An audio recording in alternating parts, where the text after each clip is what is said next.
What's going on? Shout out to Ken. What's going on? Kelvin in the building. What's up? What's up? What's up? Houston in the building. Great Polo. What's good? Shout out to all the MGM members. Shout out to the moderators. What is up? What is up? What is up? What is up? What is up? Shout out to Devontae, Pensacola, Florida in the building. Kelvin Birch, SD Walk. Shout out to Cleveland. Great Polo. What up? Let's just say Cousin Pete. Okay, man, I humbly request a shout out to the risk you took that ended up paying off. Shout out to you. Shout out to Cousin Pete. Byron, what up? Sacramento, California building. What up, Neil? What's up? What up? Ken Hooten in the building. Great Polo. It's D Walk. Interstate Screw. What's going on up in Detroit? How's everybody feeling out there? Happy All-Star Weekend. Shout out to everybody that's down in Indianapolis in that snow for All-Star Weekend. Shout out to everybody that's down there. Shout out to everybody in Detroit.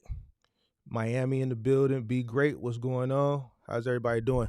All right, boom. Not finna keep y'all long because I got to hit the streets. I got to get dressed and hit these streets. But I did had it scheduled. So might as well do it and get it out the way. Today we're going to be talking about the trap. You know, a lot of people like to call they place of employment the trap nowadays. So we're going to talk about the box truck trap. But we're going to talk about it from a mind state perspective on why it is a trap, why people make it a trap. Shout out to Breadman TV. Versatility is key to success. In this game, respectfully, when you scream, I'm a truck driver or have a box truck biz, you have instantly handcuffed yourself. We need to think logistic solutions. Shout out to Andre McKinney. What up, Mark? You did your thing with the info from yesterday, helping people, Chicago in the building. Shout out to everybody from the crib. Man, that's what I'm here for, man, to help people as much as possible. Sometimes it does get, man, like if you're talking about that situation with old girl last night, that was kind of, man, once I got off the live last night, man, I was drained. Like that whole situation was just draining. You know, hearing it was draining, pulling it out of her. And just when you thought the story would end, there was more to it that happened back in 2022 with the partnership business. And,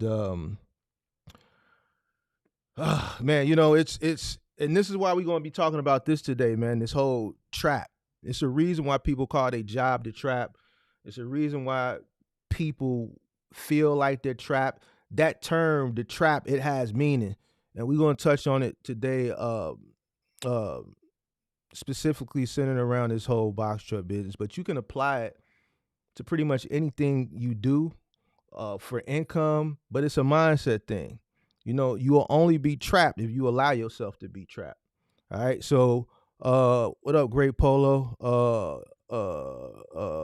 You said open up them lines today. I might open them up for a minute if I got some time. I got to hit the streets, man. I'm kind of upset, man. Them all leather Jordan 4s came out this morning. I was up bright and early. I had my sneakers app ready. You know, I was sure I was going to take a win on them, and I got hit with I didn't get them, so I'm kind of upset. So I got to hit the streets and move around and end up paying. Probably I'm going to end up having to pay double the price for them, but I got to get them, and I need to go grab them today from somebody that's going to probably charge me twice as much. But it's all good. It is what it is. You know, if I do got a little time, I will drop the lines. My monologue is going to be brief. It's going to be brief. So I may have a little time. Yep, that's what I'm talking about. And homie wants to buy authority for a G. No good. Yeah, I told him that yesterday. But, you know, at the end of the day, the decision is always up to the individual. I can only give just my opinion and what I would do in the situation. But people going to do what they want to do, man. So shout out to 5-Star Logistics. I see you. Kelvin Birch, what up? Darren B.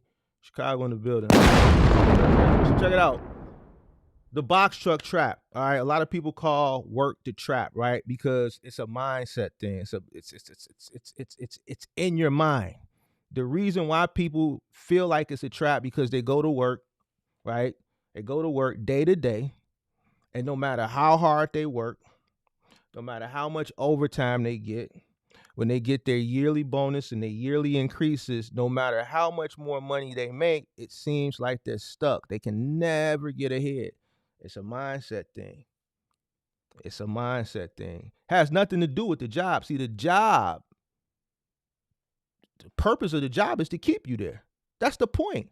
It's to keep you there and keep you coming back, right? Because this is how productivity is. This is how you get productivity. They want you there. They're going to pay you a stipend to continue to enrich them, and you come in there daily, and that little whatever they give you, that little yearly increase or that little yearly bonus or whatever to uh, uh, boost your morale, to continue to come to work. It's a mindset thing. You stuck. The whole time while you coming to work and you getting those little yearly increases, you doing a little overtime here and there, you're not getting ahead because you're not delaying anything. You're making more money, but most people, when they make more money, they spend more money. Right? They make more money, they spend more money. On top of that, you got inflation, right? You may have kids, they're growing, right? So you go from paying this amount of clothes to this amount of clothes, and as they get older, clothes become more expensive. It gets in the name brand. Listen, y'all know where I'm going with this. The whole thing of why you feel trapped is because it's your mindset. Now, let's talk about it from the box truck perspective, right? Let's talk about it from the box truck perspective. All right. So for the past, let's say 6 months, I kind of transitioned my content into more engagement based, right? So for the first, it'll be 2 years in April. So for the first, let's say year and a half, I put out a lot of content sitting around, education is all education, but I did all the book stuff, all right? All the basic book stuff. We talked about building, scaling, shit. I even did live streams on how to sell your business. So I took you from prior to you buying your box truck, what you need to do, your business plan, all the way up to exiting, successfully divesting your business. I took you from A to B. All that content is there, right? I remember having a conversation with someone when I was, kind of peaking out as far as the education, because once I show you how to start all the way to how to divest, as far as the book information, about the book information, I remember having a conversation with someone like, you pretty much peaked out. What you going to talk about now? So I did have to transition. So I transitioned to more accountability, right? And engaging with the audience, accountability. I created some shows, the Wise Men podcast testimonials.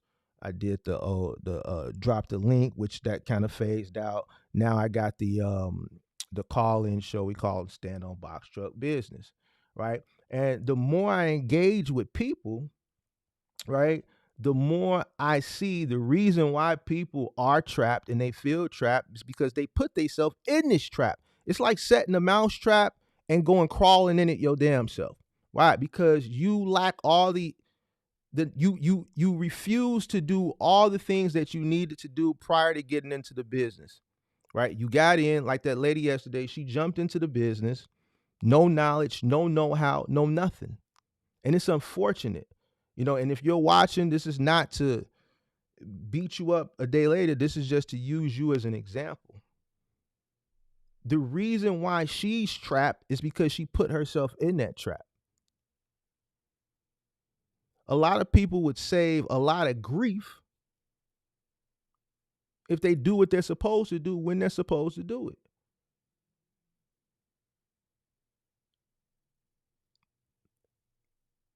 Your mind controls every single thing you do. It controls if I move this arm, if I move this arm, if I lift my leg, if I blink. My mind is controlling that. My mind is sending signals to every single little thing in my body. Same thing when it comes to starting a business. You got to sit down and you got to use your brain. I'm not trapped. I never was in the trap. Why? Because I don't allow myself to be trapped. I don't allow myself to be trapped in nothing. Nothing. Nothing. Business, relationships, nothing. I don't allow myself to be trapped. I try not to put myself in sticky situations that'll put me in a trap. And then I got to figure my way out of the trap. I'm always thinking on how to avoid different things. My mind is always thinking. I'm always steps and steps ahead. Right now, we're in February. Mentally, I'm in May. Mentally, I'm in May. I'm celebrating Mother's Day right now. Mentally, I'm way ahead. In May, I'll be somewhere in November. I'll be thinking about the election. I don't do things, I don't say, okay, I'm going to do something and then tomorrow just go do it. Now I have a plan. I plan it out. Even today, once I get off this live stream and I go get dressed, I've been mentally planning out what I'm going to do, how I'm going to do it, where I'm going to do it, how I'm going to do it, where I'm going to park, where I'm going to drive, every single thing. I plan out every single thing because I don't want to put myself in a trap. I don't want to trap myself.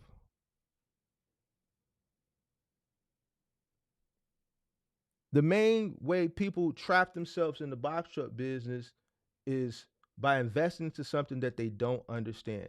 Once you invest into something that you don't understand, you trapped.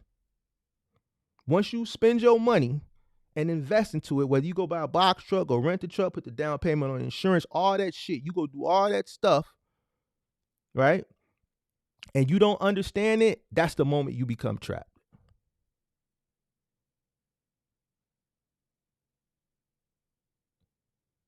All right, so what do we know so far about the box trucking in 2024? Here's what we know. Let's keep it funky because I got a lot of new people watching. And they don't understand this business. They trying to figure it out. That's why they hit me up. You coming into the box truck business. I say it all the time. Everything has risen. We're fighting inflation. But here's the thing. None of the stuff that's risen is going back down. You see a retracement in fuel. Fuel is going to go up and down. That's just what fuel is going to continue to do, right? But your insurance probably is not going to retrace. Don't expect insurance to retrace. Insurance is up about 18 to 20%. That's not going to retrace. For all you people who want to come in that, like the lady yesterday, oh, I'm going to buy a box truck and I'm going to put a driver in it. Here's the issue with that. Labor is consistently going up.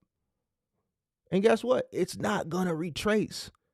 It's not going to be $20, $25 today, $30 today. And well, when the economy gets better, if it gets better, because to me, I think this is the new norm, it's going to go back to $10, $15 an hour. Nah, it's not going to retrace. So if you come and watch me and you hear me telling you that everything is continuously going up, right? But the rates are similar to what they were prior to the pandemic. If I were you, I would stop. I would think about that. Because if the rates were what they were, and we're talking about across the board, the only thing that has gone up that you can do with a box truck is moving, right? Because you can scale those rates. It's your own company. You're not tied down to, prices based off competition as far as, competitively based on like low boards and stuff like that. Listen, if I'm gonna charge $150 an hour for 3 men and Jose and them charging 100, but then 2 men in the truck is charging 200, I'm priced right in the middle. I got a little competitive edge. You got some people paying lower, but you know what? The people that's charging lower, those people are gonna get what they pay for. The people that's charging higher, they're gonna get what they pay for. I'm gonna put myself right in the middle. When you running a box truck OTR, let's say you running final mile, you don't get a chance to negotiate like that. You can't set your prices. Why? Because the 3PL has to contract with the retailer. They already negotiated what they want to accept as far as running the freight, and then they're gonna give you 45% of that, or they're gonna give you 55% of that, or they're going to give you 50% of that. And then when you go in for that meeting, you can't negotiate that 50% because they already know what their margins are and how much they want to make for being the middleman. A moving company is pretty much the only thing that you could do with a box truck and scale your prices with the rate of inflation.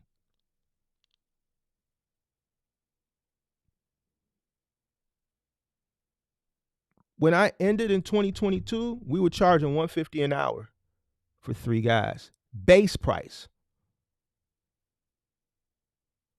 In 2010, 2011, I was charging $100 an hour for 3 guys. Base price. I wasn't even charging additional charges for walk-ups, right? Guess what? My labor was $10 an hour for my helpers. I was paying $12 an hour for my drivers.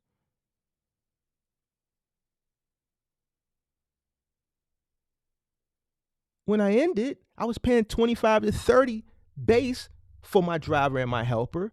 Third floor, you had additional walk-ups, and I was paying them $50 to $60 an hour to do that because I was charging the customer $300 an hour. There's no way I would have been able to do that in 2010 or 2011 or 2012 or 2013 or 2014 or 2015 or 2016 or 2017 or 2018.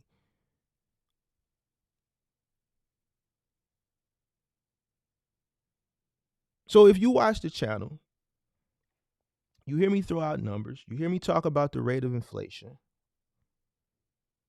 you hear me say that, well, the rates and similar the same. You hear people coming up, yeah, I'm running Bob's, I'm doing 10 stops. They're giving me a flat fee of $600 or $650, and I'm telling you, I was running IKEA in 2012, 2013 for $600. This is 12 years later. So if you go into it, and I'm not saying don't go into it, I'm talking about how you get yourself in a trap. If you hear me saying this, and you don't take that information into consideration and you just go do it, you putting yourself in a trap. Me, I would try to figure out how to lower my cost.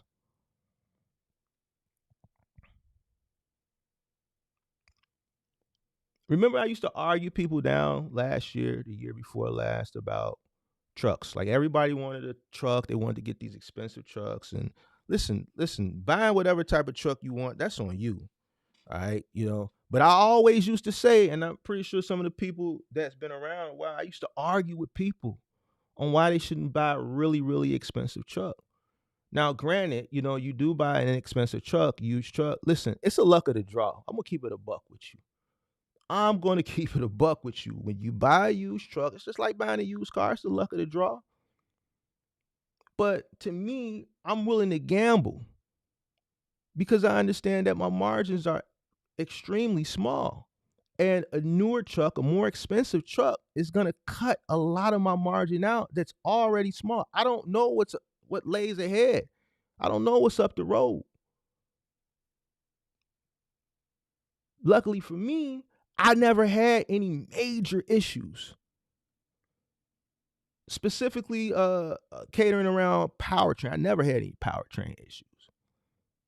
By the grace of God. But I would do what I needed to do. I would be diligent, and I would pay a diesel mechanic to go with me on the days when I went to acquire trucks.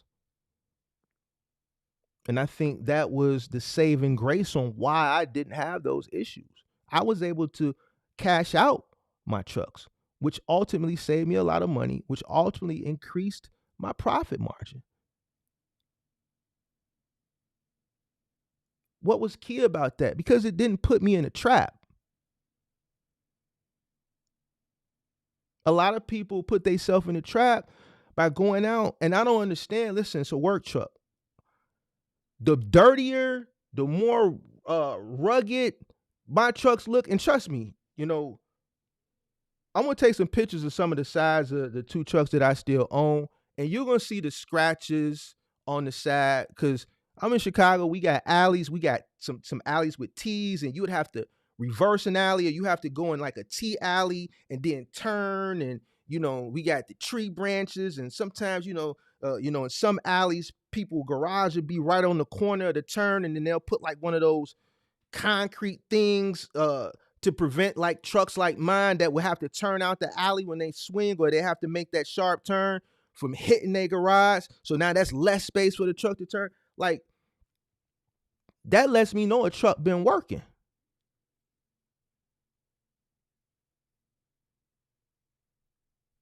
Some of y'all want a nice, pretty truck, and I don't understand why. No, I need my truck to look like it's been working. If it look pretty, then that means it didn't look like it ain't making no money. It's a work truck.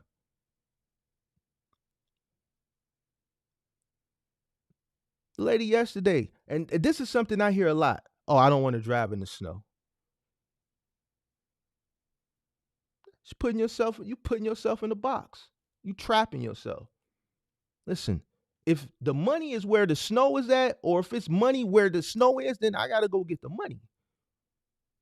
When she told me that yesterday, and she's in the Midwest, it just don't make sense to me. When people tell me that and they from the South or the Southeast, it don't make sense to me either. But then again, I get it. They not from up here. They don't understand it. They don't know how to drive in this stuff. So it's like I don't get it, but then I get it. But then when I hear somebody that's from the Midwest say, yo, I don't want to drive in the snow. Why you get into business? This is the mindset that put that young lady in the trap. She's in a trap. She's trapped.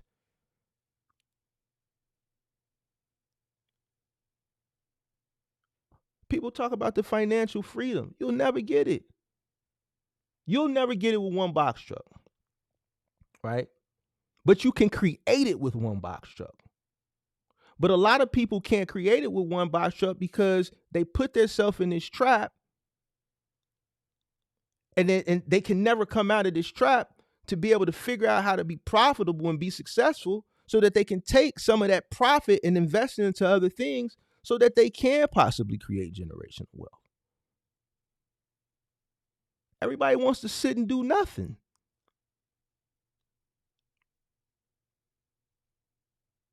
People say, Mark, it's early. Yeah, I stream when I want to stream. If I stream late, I stream late.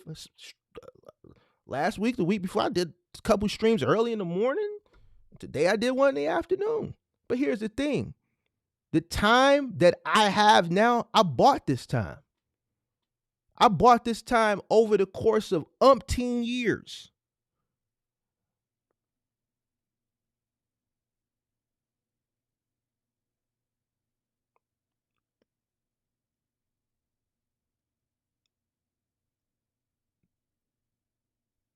All the time that I have, I paid for it.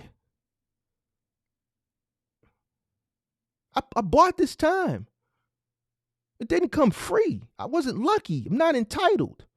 Somebody earlier said, oh, you're entitled. Maybe as an American in comparison to people from third world countries, but I'm not like a lily white silver spoon. No, I had to work for everything.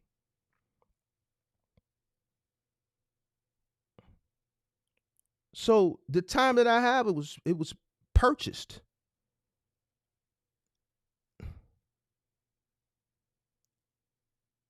If I would have put myself in a box and had I'm going to the trap mindset, I would not be sitting here.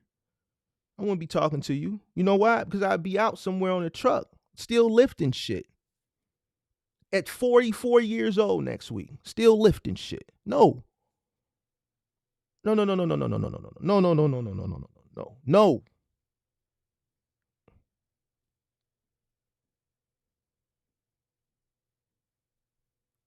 And the crazy thing is, well, it's not even really crazy. I still practice delayed gratification. Even though I can do what I want to do, I still practice it. Listen, I understand where we are at right now. This is, believe it or not, currently right now, if you're smart,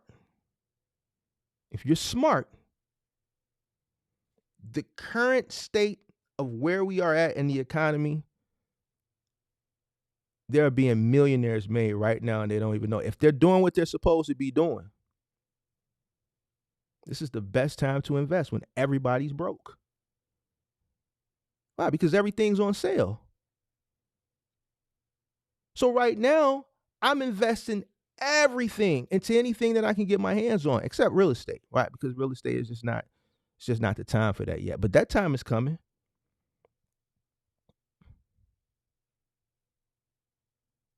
The first sign, or the first time, I should say,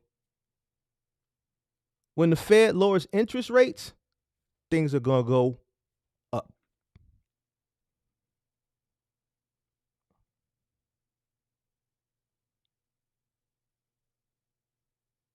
Just waiting on it. It's going to happen eventually. It's probably going to happen sometime in the latter part of this year or early next year. Well, it's definitely going to happen this year. They're going to have to lower it at some point. But that first lowering of the interest rate, whenever it comes this year, things are going to go up. Everyone's going to be happy. Why? Because people are cyclical too. They follow trends. That's going to be like a good sign, and people are going to want to start spending money again, and then the assets are going to start going up. But right now, it's time to buy them because they're on sale, because it's a lot of fear and uncertainty out there.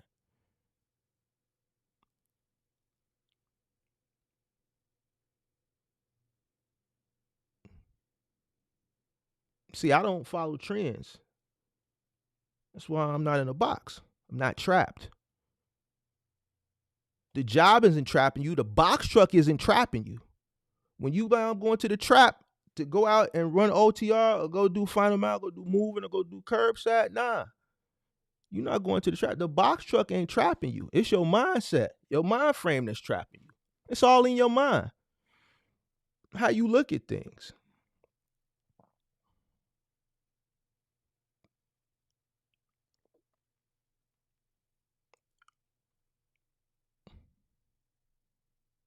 If you want to buy your time, right?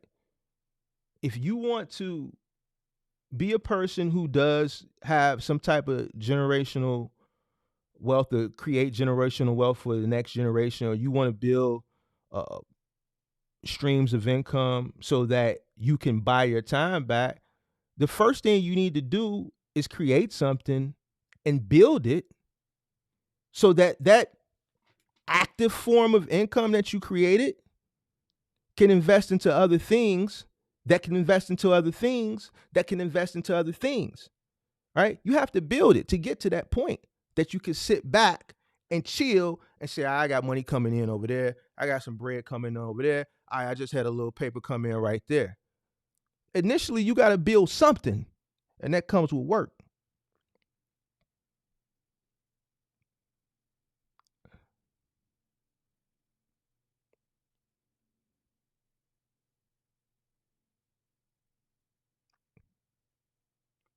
It's your mind frame. You come up here consistently, week after week after week after week, and every time somebody tells me they bought a truck or they want to put somebody in the truck and they don't want to get in the truck, you think I'm harsh, or you think my accountability is harsh. It's not really harsh, because sometimes I'm telling you certain things, but my mind is saying something else. I already know where a lot of that shit is going. I just don't say it.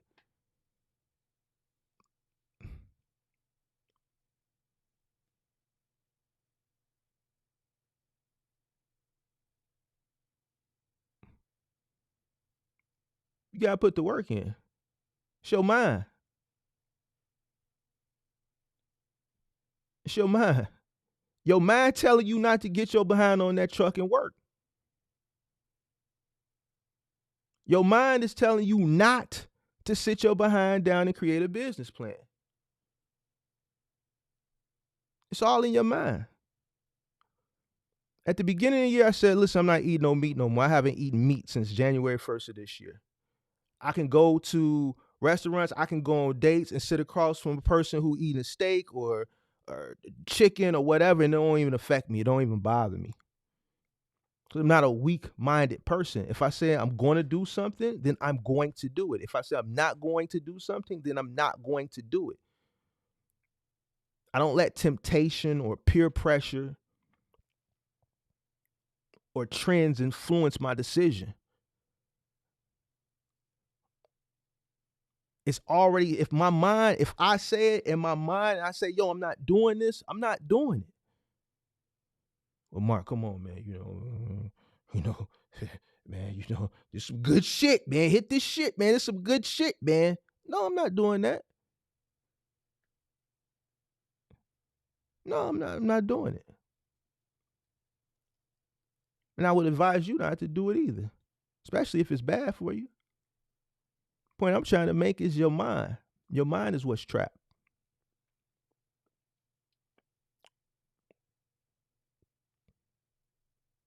The reason why you are in the situation that you are in, it's all because of your mind.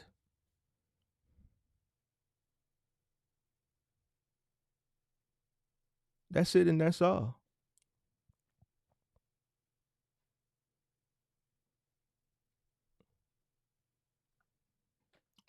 That's the trap. It's your brain. Your brain is the trap.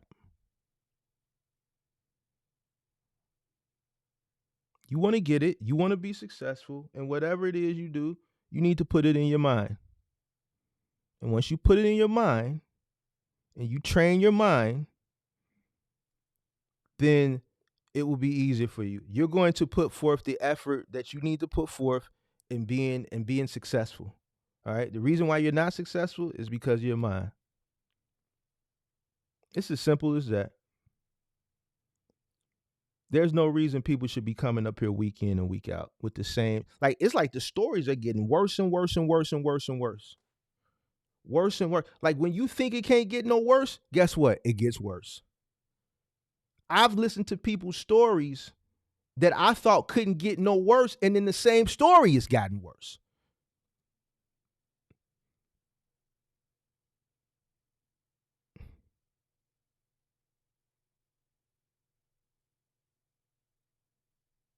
And that's why most people fail. Most businesses fail, right? But the reason most people businesses fail is because of their mindset. The reason why you're investing into something you don't understand is because you allowed your mind to do it.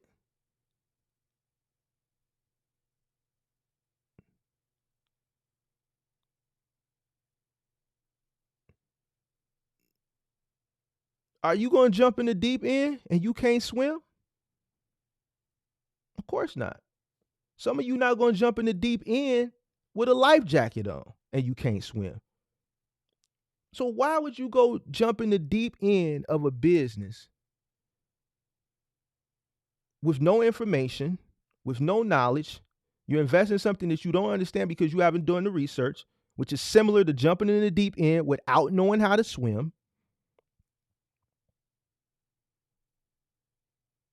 or without a life jacket, or a life vest. Some knowledge will keep you afloat. The life vest going to keep you afloat. And while it's keeping you afloat, your instructor is teaching you, yo, do that. All right, now kick your feet. That little information that you get from doing your research as you get in and you work your way through, that's you learning how to stroke and kick. So it's crazy to me why people take they last. Literally, they last, right? Because you heard what I said the other day. If you have just enough to get in, that's not enough. Now, I'm telling you that. If you got just enough, it's not enough.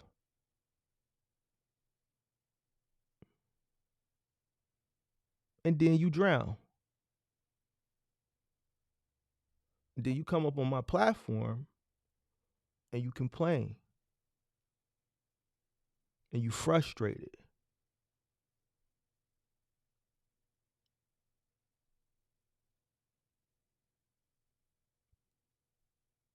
You your worst enemy. It's not the industry. It's not the rates. It's not the insurance. It's not the cost of labor. It's not the fuel. It's not the broker. It's not the person who you spent an arm and a leg for coaching or mentorship, whether they screwed you over or didn't. It's you.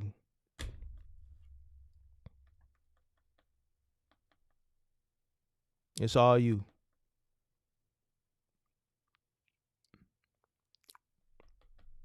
You'll never see generational wealth. You'll never see multiple streams of income. Listen, in order to create multiple streams of income, right? This is how you know your mind is trapped. Not everything around you, not the work, the business that you go into. Those multiple streams have to have some type of nucleus. Something has to spawn all of that stuff. There has to be something there that was built and solidified, which would be the nucleus that starts spawning other little streams of income, right? And that nucleus has to be created.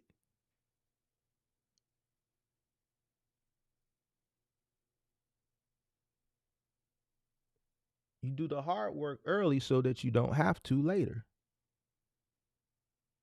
Focus on creating a nucleus, right?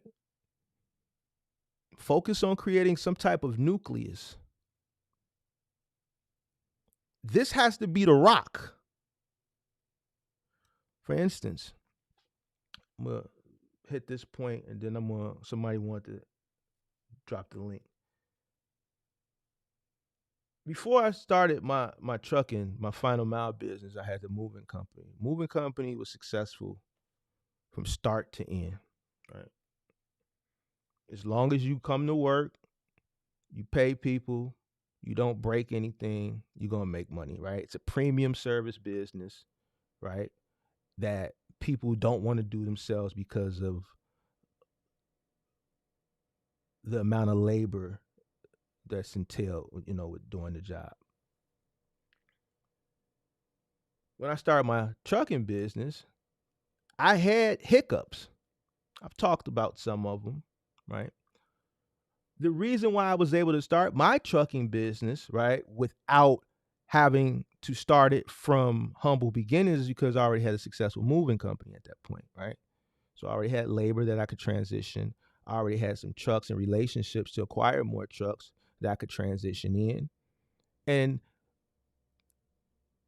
picking up freight and knowing how to maneuver it in, it was second nature because we're doing full moves from point A to point B, which is way more tougher. So final mile delivery was a piece of cake coming from moving, right? Now the hiccups that I would have from time to time would be small hiccups would be claims. I had a big hiccup when that guy backed into that awning without looking out the clearance and tore the whole thing down. It was $55,000. Another big hiccup was the first time I had a 26-footer get roofed. The whole top peeled back like a sardine can. The truck was 13.2 or 13.4, I can't remember. And the viaduct was 11.4. And he smacked the thing, peeled the whole thing back, right? But one of the biggest hiccups that I had was when I became the 3PL and I started cross docking, right? Granted, had a warehouse, wasn't utilizing it to the point of freight. I was parking my cars in there, parking some trucks in there. I had, a travel mechanic that would come when I didn't want to, when it wasn't something serious, they would come and change brakes and things like that. So I was using it more as a shop, right? When I had an opportunity to cross dock and when it was presented to me, I took it. Now, mind you, I knew nothing about cross docking or warehousing, right? All I knew is I had the money to get it up and going, and I figured it couldn't be that difficult. Actually, it's going to save me money because now I don't have to send trucks to Addison or Elk Grove Village or Wooddale to where most of these 3PL logistics companies are here. And my trucks are parked south. So now I got to send my trucks way out there every morning, which is burning fuel. And depending on where the routes were, it's burning more fuel, right? So I can cut my costs by having the freight come directly to me. but there was a lot more cost associated with cross docking that I knew existed, but I didn't know it was going to be to the extent of what it was. Went out, got a forklift and this, that, and a third, my racking system, my warehouse management software, everything. No big deal. What I didn't know is that I wasn't going to be treated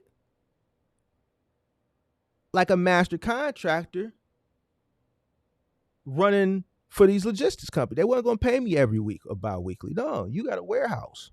You a big dog. Yeah, we'll pay you when we get paid. No. We don't look at you like how we look at the independent guy with his 1 truck or 2 truck or maybe 3 trucks. We don't look at you the same. See, I didn't know this. I'm telling you a story so you can understand nucleus. That messed me up. Because I'm running trucks. This freight is coming in every day. I'm getting 5, 6 semi trucks a day. Now, these 5 or 6 semi trucks that are coming in a day, the whole semi truck ain't offloading. I may have 1 semi truck come in and I may have 2 or 3 deliveries off that truck. Then FedEx might come. They may have a elliptical for me. And then Saya might come. They may have 2 or 3 orders from me. Then New England Motor Freight, they used to come to my warehouse a lot. They're not even in business no more. New England Motor Freight, I think they dissolved back in, and this was a pretty large company. New England Motor Freight dissolved, I think, back in 2019. They used to deliver a lot of stuff to me. Who else used to? Holland used to deliver. We used to get a lot of stuff through Holland, which was a division of Yellow. Right? So they might come and drop a few things off, right? So now I got a forklift. Forklift breaks down. That's $150 an hour, plus travel costs.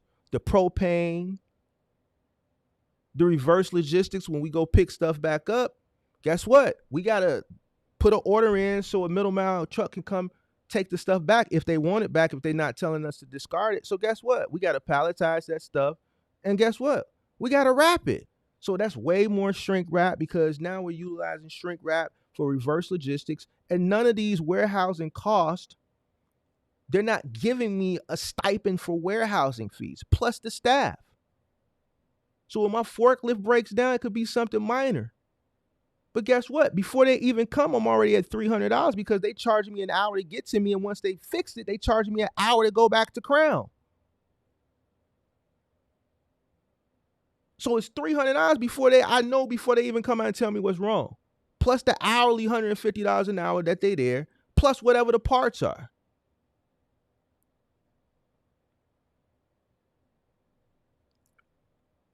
Guess what? I'm a cross docker now, so guess what? I got to go get 3 more goddamn trash containers.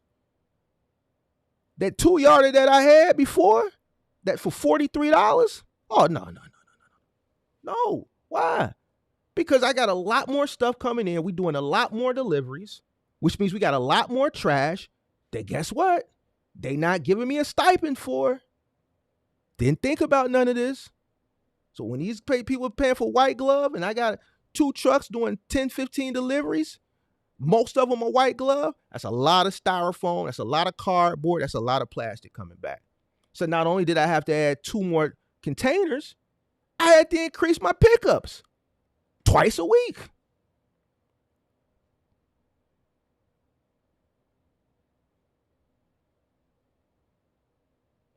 So here's how I was able to survive. The moving company was the nucleus.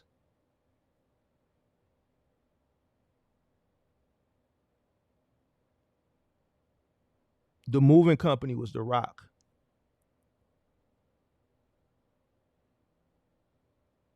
The moving company saved the day. Without the moving company, I wouldn't have been able to start that trucking company. Even when the opportunity came and presented itself, without that business that I busted my ass to build,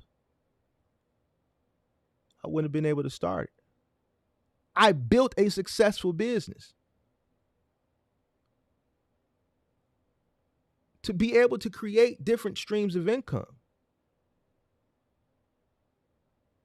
Now there was other streams of income that I created, but that trucking company, that final mile company, that was bringing in a lot of money. But when I started cross docking, I was spending a lot of money. The nucleus saved the day. The other streams of income that I was creating, it didn't really involve a lot of my time. But the reason why the trucking company and the other streams of revenue existed was because I built something. I worked really, really hard to build something that was a rock, that was the nucleus, that was able to start all this other stuff. And then if something was struggling, that rock, that nucleus, would come in and save the day.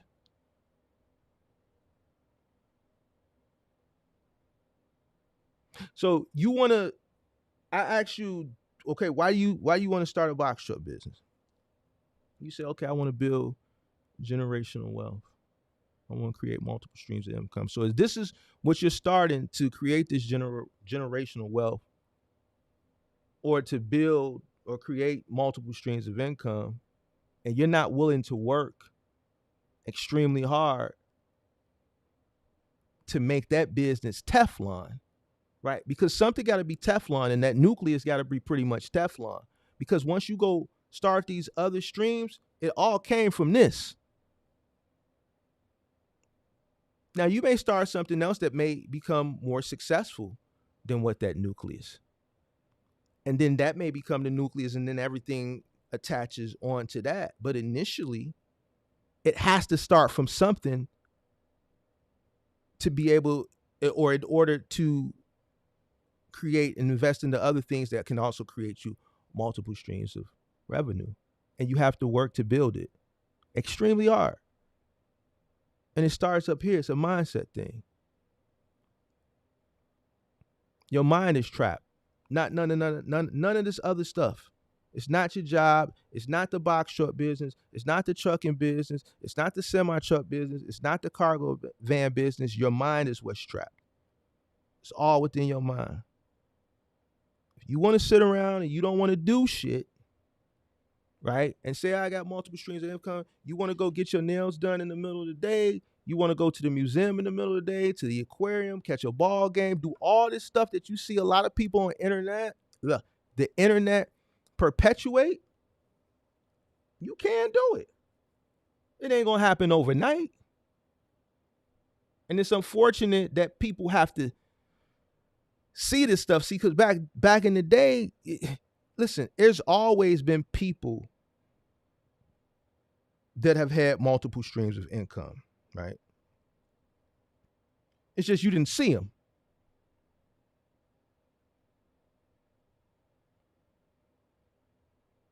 Because, social media didn't exist. Now with social media, you have people promoting multiple streams of income. And on top of that, multiple streams of income now is a must. All right, let's just keep it a buck. It's a must, right? Long are the days where Joe Schmo, right, can meet a young lady, have 2 or 3 kids, tell her to sit back at the crib, and he go out in the steel mills or the plants and work extremely, extremely hard and be able to earn enough or earn a livable wage, right, for a family of 4 or a family of 5. Those days are long gone. So you do need multiple streams of income, right?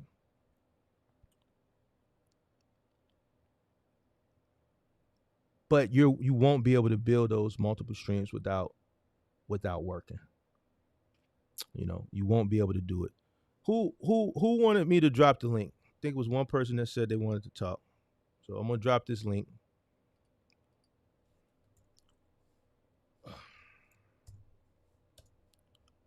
Um uh, Somebody asked me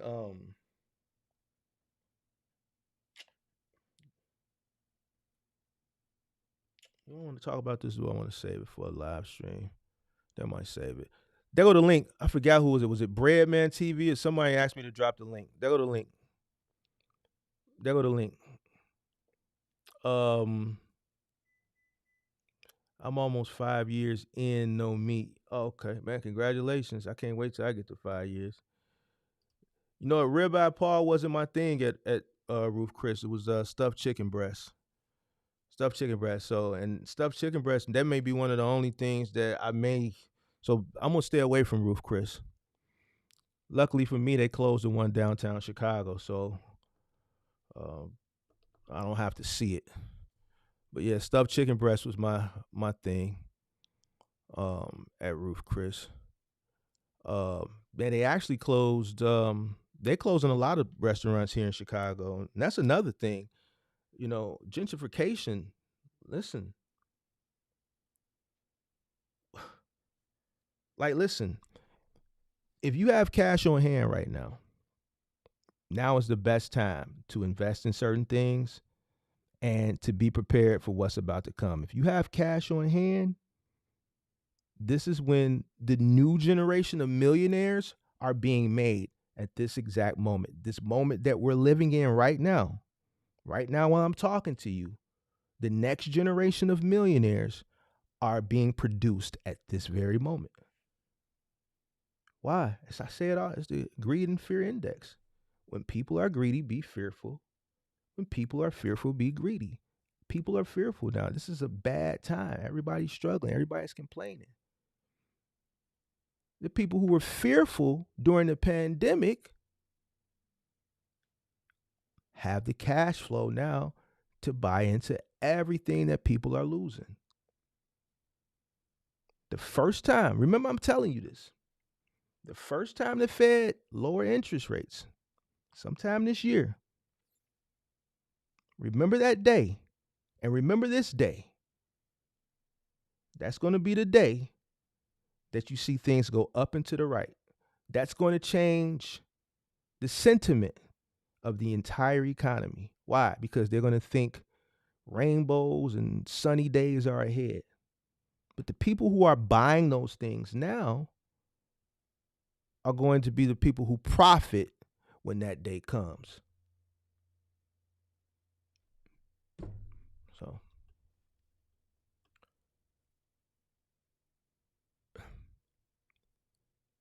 so I guess maybe Buddy wasn't in here, so the link is there. The link is there. So, you know, it's all a mindset thing, guys. If you wanna be able to be free and do cool things and have your day to do cool things, you gotta work. Listen, delayed gratification. You know, delayed gratification. There's nothing wrong with that. I'm still delaying my gratification. I'm delaying my gratification. You know what I'm saying? Because I know what next year is gonna bring. So why spend an excess of money now? I do spend money frivolously still. I buy things that I like. You know, I'm about to go buy something today that I really don't need, and I'm gonna pay double the price for it. You know what I'm saying? But on the flip side, there's a lot of things that I do want to do that I can do that I'm saying, you know what, I'm gonna hold off because I can take that money and I can put it in here. And I know if I take 5,000 here and I put it into this in the next year and a half, that's going to 20x or that's going to 30x. How do I know? Because I've done it twice before.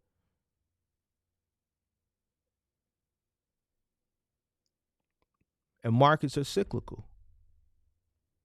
I want people to continue to go out and do dumb things. I need you to. Now, the people that are in my circle that I talk to, that I conjugate with, that listen to me, I'm gonna tell you what to do. I'm gonna tell you the right things to do, the things that I'm doing. But don't get it twisted. Without people making foolish decisions, without people making dumb decisions, you'll never be able to invest into things low so that you can sell them back to that same retard who made dumb decisions high. So you need people to fail, just like you need people to fail in box truck business. Why? Because you need to lower the capacity. And even with lowering the capacity, it's not going to change too much because of where we're at in the economy. Remember last year when I was going to war with people about that whole stop taking cheap freight thing. And I started just doing videos about it. And I started kind of, I don't want to say trolling people, but I just kind of like, I was just really emphasizing on the whole stop taking cheap freight thing. You hear people don't say that shit no more. Because once I broke it down to them why things were the way they were and why things are the way they are, and why when you say that, it doesn't make sense, people stop saying it. Why? Because they watch the channel.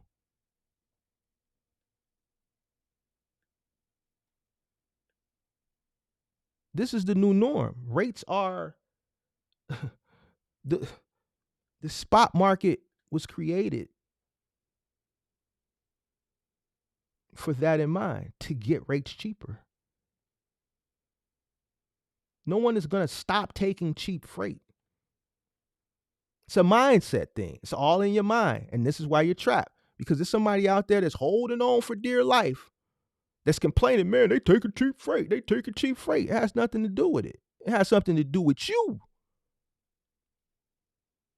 What may be cheap to you may not be cheap to the next person. Not everybody is taping rates that you may think is cheap because they just don't know better.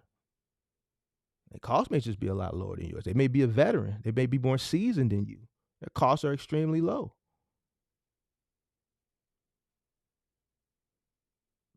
It's your job to be as equally or more competitive. Why?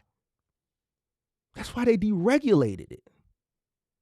To increase competition, to drive down prices, so that those savings could ultimately be passed to who? The consumer. Why? Because we have to have a thriving economy. Think about if they never deregulated trucking and it operated the way it operated prior to deregulation in 1980. Do you know how much a loaf of bread would cost right now? Do you know how much cereal would cost? You know how much a bundle of socks would cost? See, people don't think about this stuff. You just say things out your mouth that don't make sense. And then when I come and have to give you the education or the history of why things are the way they are, nobody says anything.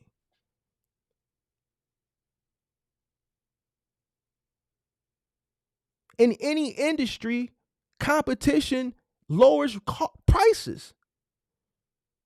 Increased competition lowers prices. Open up the floodgates so everybody can come and bid. And when the more people bid, the lower the costs are going to get. So when you have an influx of people coming in, such as a pandemic,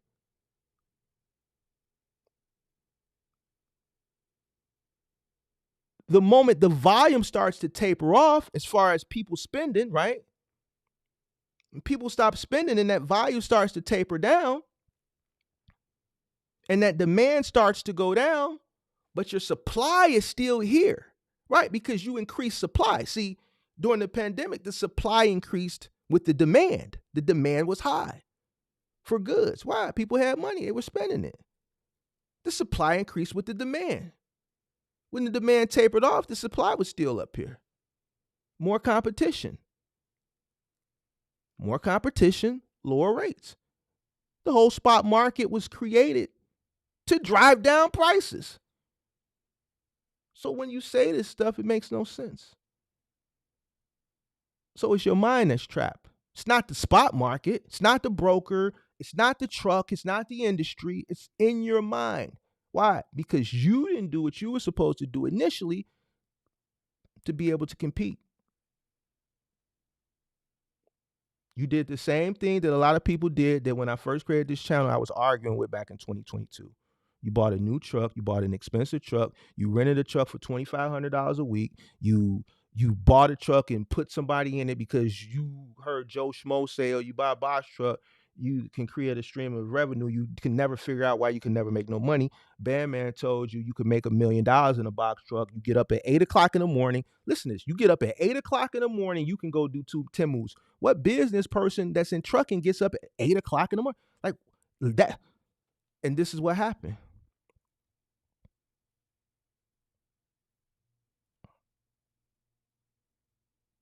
That's why it's your mind. Your mind is trapped.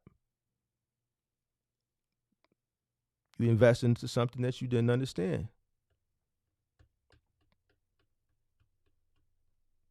So this is why you like a dog chasing its tail in the box truck business. And this is why it's a trap. You can't figure this. I said I'm gonna cuss on the slash. You can't figure it out. You steady going in every day trying to figure out what a good paying Lowe's is, or you running final mile and you got two guys and you're not paying them enough, and they only offering you $600 or $650 or $700 a route, and you just struggling. You going in, you working really, really hard. You can't pay yourself. You robbing from the business. Business is not sustainable. You robbing from the sustainability of the business. You taking care of home, right? You're not decreasing your living. You're doing everything absolutely wrong. And you came in doing that everything absolutely wrong. You started, your brain is absolutely wrong. Your mind is absolutely wrong. And you like a dog chasing its tail. Meanwhile, there's that one individual who had the right mind frame. He did the right due diligence. He did the right research. He planned properly. He implemented the 5 Ps. Proper preparation prevents poor performance. He did a business plan. He may or may not have found a mentor or a coach or maybe an influencer or someone online that he took information from, but still went behind that person because he's a good business person and he has his own mind and he doesn't follow trends, or he doesn't fall victim to peer pressure, and still took that information and went behind that individual and checked it, fact checked it to see if it was what it really was, and not just took it at face value without fully knowing this person, delayed his gratification, came in and worked extremely hard, lived like a minimalist, took a small percentage of each settlement and found some type of other investment that was passive, whatever it may be. Obviously, not something really expensive, right? Because this person is just getting his feet wet. So let's say something like a paper asset.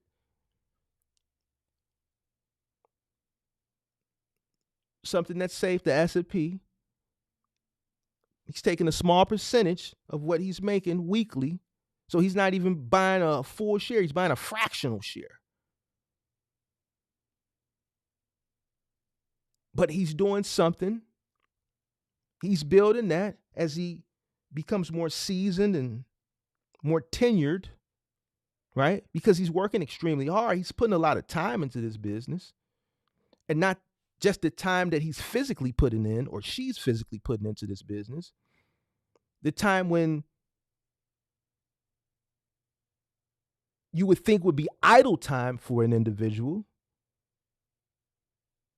they're researching, which is still investing into this business because it's not active. It's not the physical job itself, which brings in the revenue. Those 2 or 3 hours that individual spends investing into educating themselves on what they've already invested in,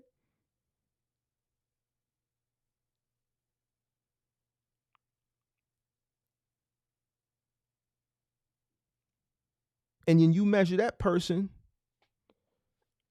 against the type of people that I see or I talk to that did none of that, in 5 years, see where that individual is and see where the other individual is. I have yet to talk to somebody, and I'm waiting, that has come up on this platform. And when we talk and I say, all right, what are your expenses? No one has ever said healthcare. How are people getting their teeth cleaned? How are people getting checkups? They not. They not. Why? Because they can't afford it. You're already robbing from the sustainability. How you gonna create additional streams of income when you're in the trap. You're trapped. You're robbing Peter to pay Paul. You're like a dog or a cat chasing his tail. So you don't have money to invest. You don't have money for healthcare. No one, 2 years, no one has ever said, man, and I got 400 or 500 coming out for healthcare. You're your own business owner. No one has healthcare. Somebody said, Mark, why you don't talk about healthcare? Because none of these people have it. None of them. Not just the ones that come up here when I ask them, yo, what's your cost? You're fixing your variable cost. Even the people I talk to behind the scenes, no one can't afford it. You don't even factor that into your cost. You have to have health care. I think it's like against the law or some shit.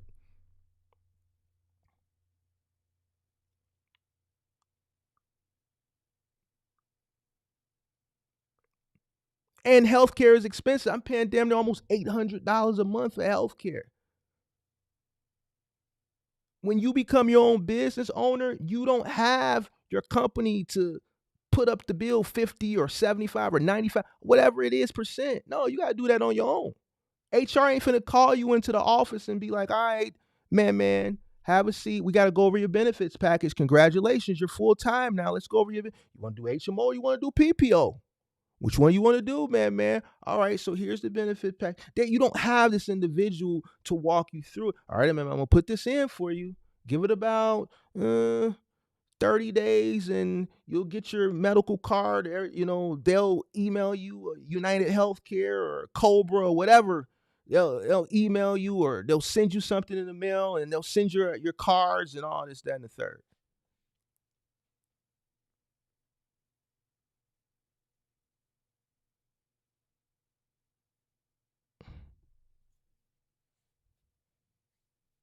Can't afford it. Listen, healthcare is a lot of money. And guess what? That's steady going up. I've had the same policy since 2011. I paid damn near triple almost of when I first started with that policy in 2011.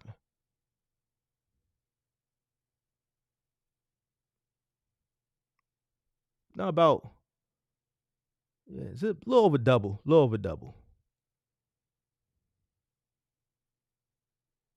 People not even factoring that into their cost. And that's sad. That's sad. See, none of these people are going to tell you that. They don't talk about this stuff. They tell you come up with a nickel, 5,000 or 3,500 or 4,000, whatever the number is, I can get you in the business. And I'm going to walk you through and say, yo, this is what it's really going to cost you. This is what you really need to do prior to coming in and being able to sustain. Yo, fam, I don't mean to get in your business, but you did hire me to mentor you or coach you. Do you mind if I ask you, like, do you own a home or do you rent? Can I ask you how much your living expenses are?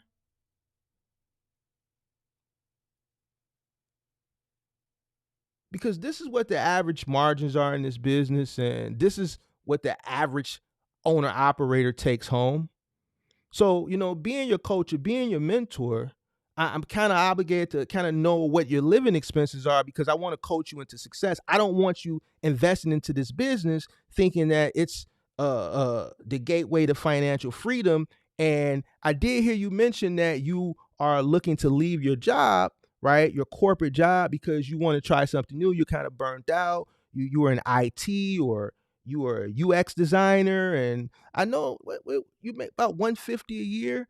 Okay, so I want to make sure that a person who's been making 150 a year for the past 5 or 6 years, you may have been accustomed to a certain time. You own a home, yeah. What's your mortgage?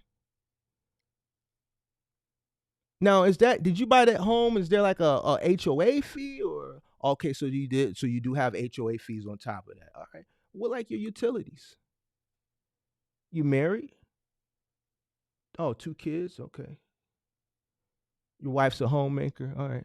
Two cars. Oh, Tesla. 900 a month for the Tesla. Okay. And then your wife drives the Honda Accord. What 600? Okay. Well. Now you want to leave all of that, and you're able to. How much are you able to save? Oh, you're able to save about 6%.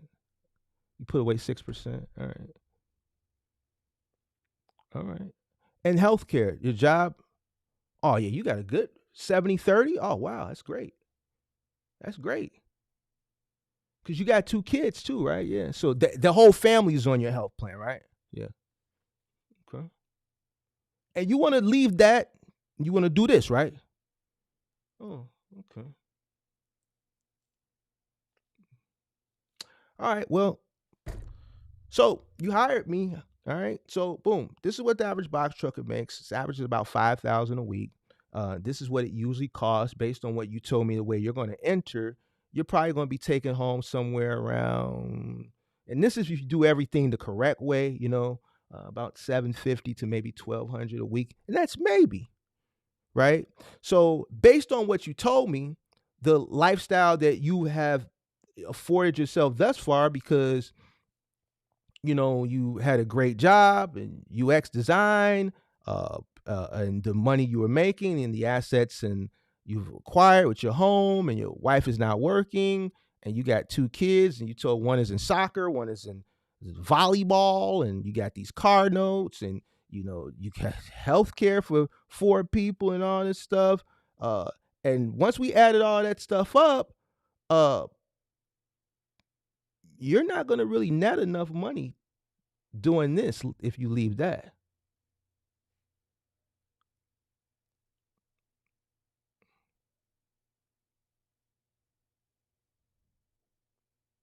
You know what they tell you? Yeah, man. All right, man. Yeah, yeah, yeah, man. Hit the link.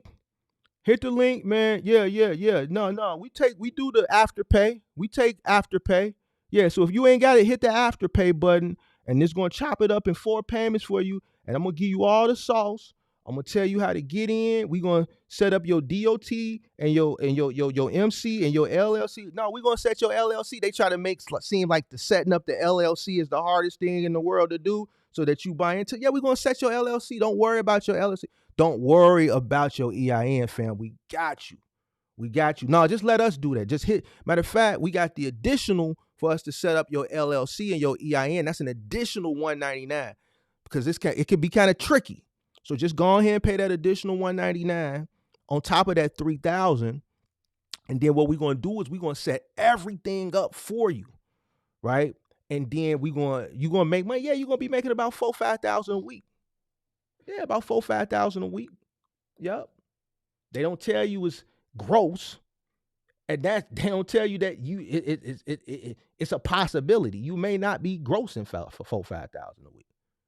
They leave everything open ended and matter of factly, and they don't go into specifics.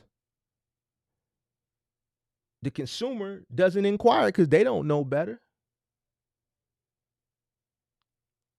The person who's selling it really don't know better either. But even if they did know better, they not finna tell you none of this because they don't want to deter you from coming up off that nickel or that $3 or that $2,500 or whatever it is that they selling it to you for.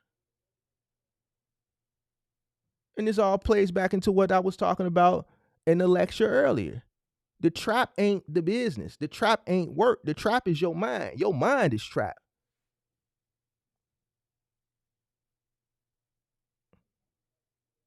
So when I hear a lot of people come up here and I ask them these questions, the reason why I'm asking them these questions and I'm doing this for free because I need to see where they at. I say it all the time. People ask me, Mark, if you were to come into the business right now, what would you do? It wouldn't be, listen, where I'm at in life, if I started a box truck business right now, it would fail. I would not make enough money in a box truck business what an average box trucker makes to be able to afford the lifestyle that I live right now. I would literally have to move I just got an email from my condo association. They finna add another special assessment. So I already got my regular assessments, right? From when I bought the place. They added a special assessment 2 years ago because the roof needs to be fixed or some shit going on with the roof. And now they talking about another special assessment. Whenever you buy into like a condo association or a homeowners association, not really a homeowners association, but like you buy a condo, listen, everybody that lives in this condo building, whenever something, if we got 6 hot water heaters for this building, if one of them goes out and it's not enough money in the reserve, well, let's say it's a big project that something needs to, I think we got a big project, something needs to get done. That's almost $1 million. So if it's a big project like this one, I think they said it's like $750,000. If it's not enough money in the reserve, or it's going to, let's say, tap out the reserve, then what? What? They got to add a special assessment. So look, Mark, you know what? Your unit, this many square feet. So all right, we got to add a special assessment. You could pay it all up front. It's going to be $7,000, or you can pay this amount of money for the next 5 years.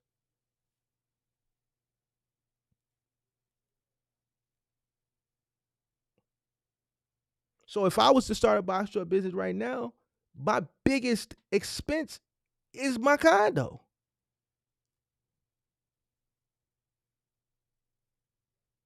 I wouldn't be able to, I wouldn't make enough money. So I would have to make a decision. And this is where the delayed gratification comes in. Do I want to build the business? Or do I want to continue to live like a bachelor?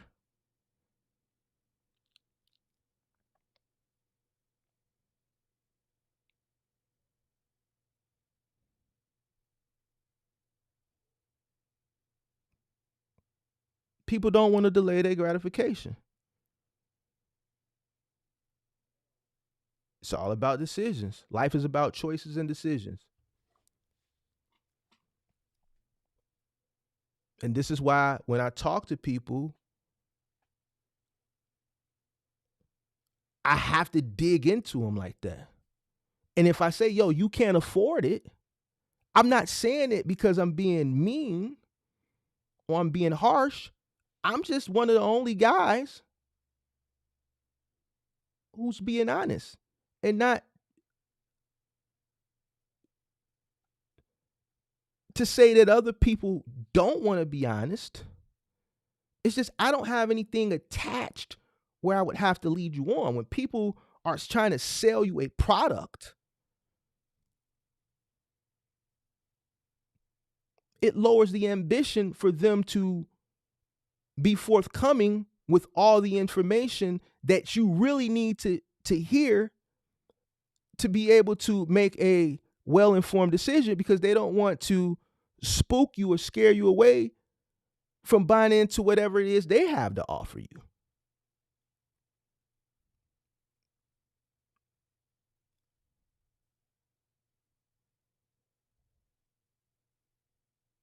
So when I say you can't afford it,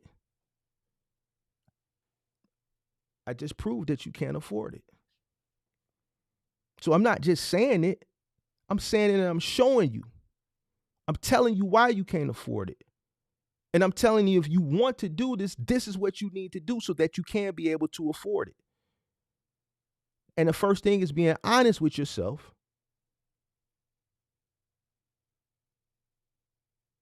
and untrapping your mind and opening your mind. So look, I guess Buddy didn't want to come up. I just felt that was placed on me after watching that shit last night. God, I said I wasn't gonna cuss on this live stream. Man, after watching that last night, man, it's here's the thing. I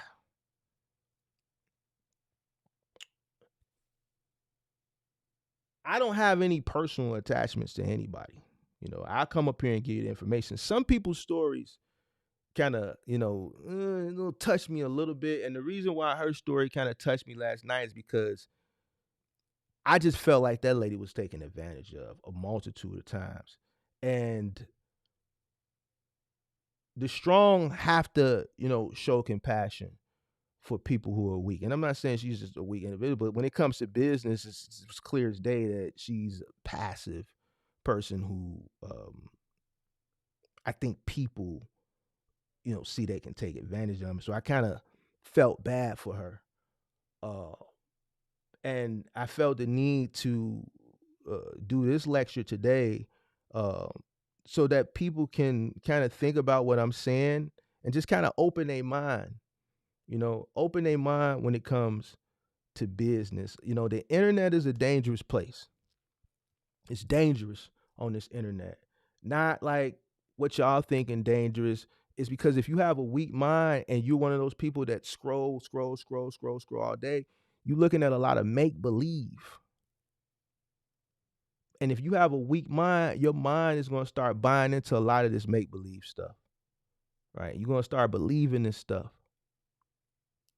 And it's going to lead you to making uninformed, poor decisions that are going to lead you to clicking that link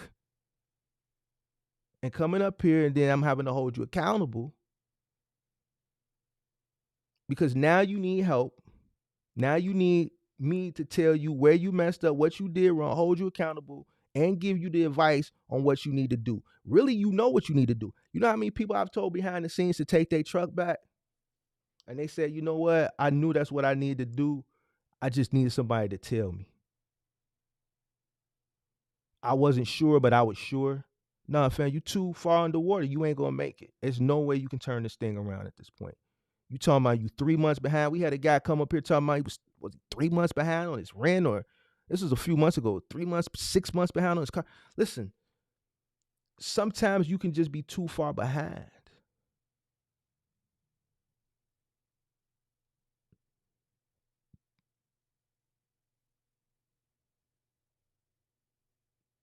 And it just is what it is. So like when I told Buddy last week, take the truck back, I meant that. That wasn't for people to get entertainment from. No, I meant that. Take it back. You don't have any money. What are you doing? You don't have any money. This is like going to the movie, standing in line to get a ticket, and you get to the ticket window and you say, I'm here to see the Avengers, and they say, okay, $18, and you just stand there and look at them. You don't have any money. Go home. You can't enter into this business or any business without any money, man.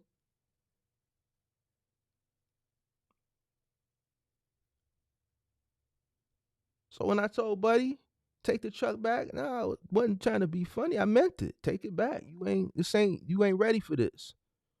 Mentally, you ain't ready because you wouldn't have put yourself in this position. What would make you think you could go rent a truck, go get insurance, and think you will be able to survive on the new with no capital, hoping that you can survive off your credit card?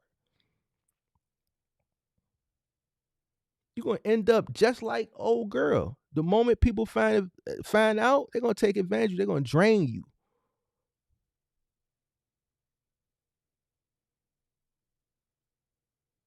They're gonna take advantage of you, fam. This is probably one of the most,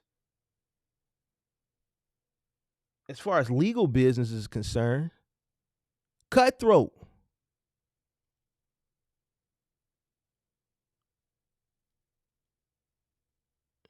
It's cutthroat. You gotta have some type of wolf in you. This ain't for the typical middle American. If you can't listen, if you grew up and you could leave your windows open at night, you could leave your doors unlocked, you could park your car in your driveway. Don't you know how like back in the day in the movies and shit, you would park your car in the driveway and you just turn the key and leave it in there and just get out the car? If you grew up like that, this ain't for you. This business ain't for you. Because the way you grew up, you already don't have the mindset to withstand some of the challenges or some of the people that you may come across in this business. Because some people come from different places, different upbringings and different backgrounds, and they're not going to show you no sympathy because you naive. They find out you naive, like old girl, they find out you lack understanding, you lack knowledge. They're going to take advantage of you. Why? Because they're already taking a piece of the pie before you get to it. right? They may be the middleman already. So if you're dealing with a middleman, because this is an industry that has a plethora of middlemen, right? And off of an initial conversation, they find out, yo, Buddy don't know nothing. This one is sweet. So instead of giving Buddy 55, we're going to give Buddy 30. Yeah. Yeah. So now I'm saving the company 25%. And if I can do this a multitude of time throughout the year, because I'm in a corporate position, when it comes time for bonuses, when it comes time for incentives, awards, and things of that nature, guess whose name is going to be in the running? Why? Because I'm trying to get ahead too, just like you. So these bonuses, these incentives I get for saving my company money is like an additional stream of income. Why? Because I got my base salary already. Now I got to get my bonuses in. And if I can get my bonuses from taking advantage of you and your lack of knowledge, then that's what I'm going to do. If I was in sales, if I took a sales job, that's what I would have to do. Why? Because my base salary just may not be enough for me to be able to listen. It's enough for me to, but yeah, I want to get out of this studio. I want to move and get me a 1-bedroom. I want to get a 2-bed or whatever. So guess what? I got to continue to take advantage of people so that I can increase my salary. Because my base is only allowing for me to stay in a little bitty tiny studio. This is how these guys think.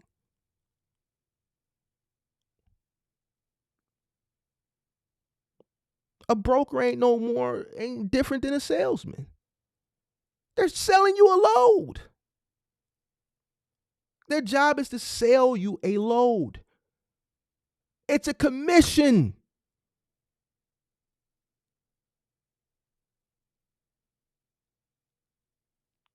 Their job is to take advantage of your ignorance.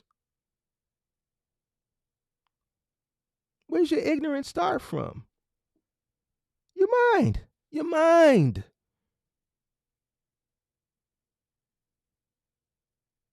Your mind is the trap. It's not the box truck. It's your mind.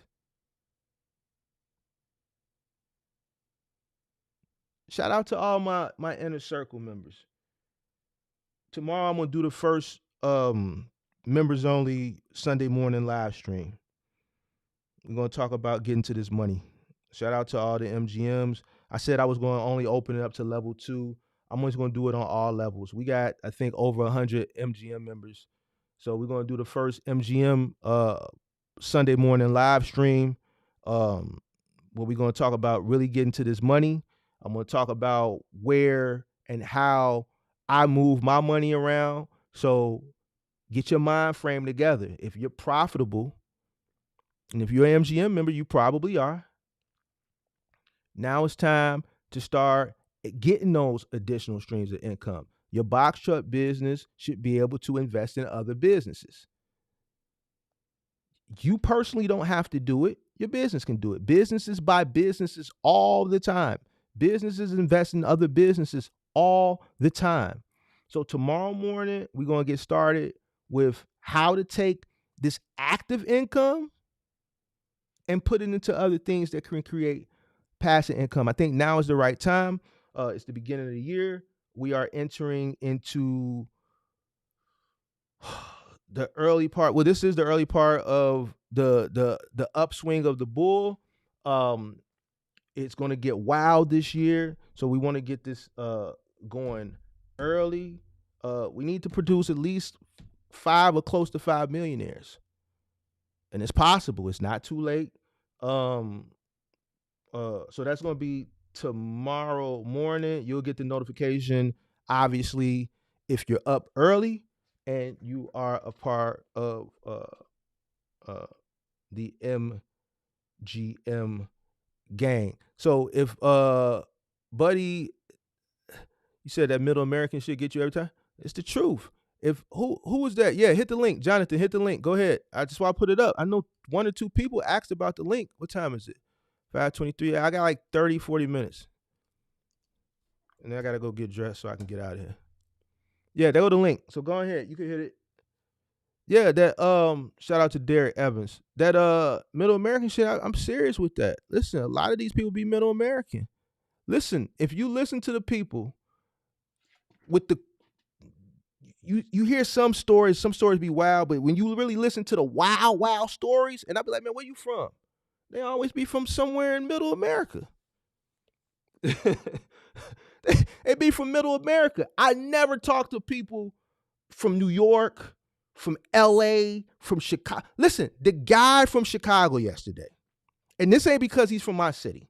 I'm just speaking in general. People from the big city, the guy that came up, 20 years old, own landscaping business, own box truck. He's paying $4,000 a month for insurance. He's from a big city. Listen, he's not falling victim to that middle American mentality. He said, man, I watched these other guys, and then I came across your channel, and man, 20 years old, mature. He's doing better than a lot of people twice his age. Now, you compare a person who's 10 or 15 years older who comes from somewhere in middle America. They following social media. They following trends. Man. They don't have the ability to think for themselves. And this is not everybody in middle America. These are the people that come up on my platform and other platforms that follow trends. They follow people. They follow man. It's God first, then business, then everything else. They don't even put God first. They follow man. They follow trends. And this is why they fail. Yo, what up? I can't hear you. Can't hear you.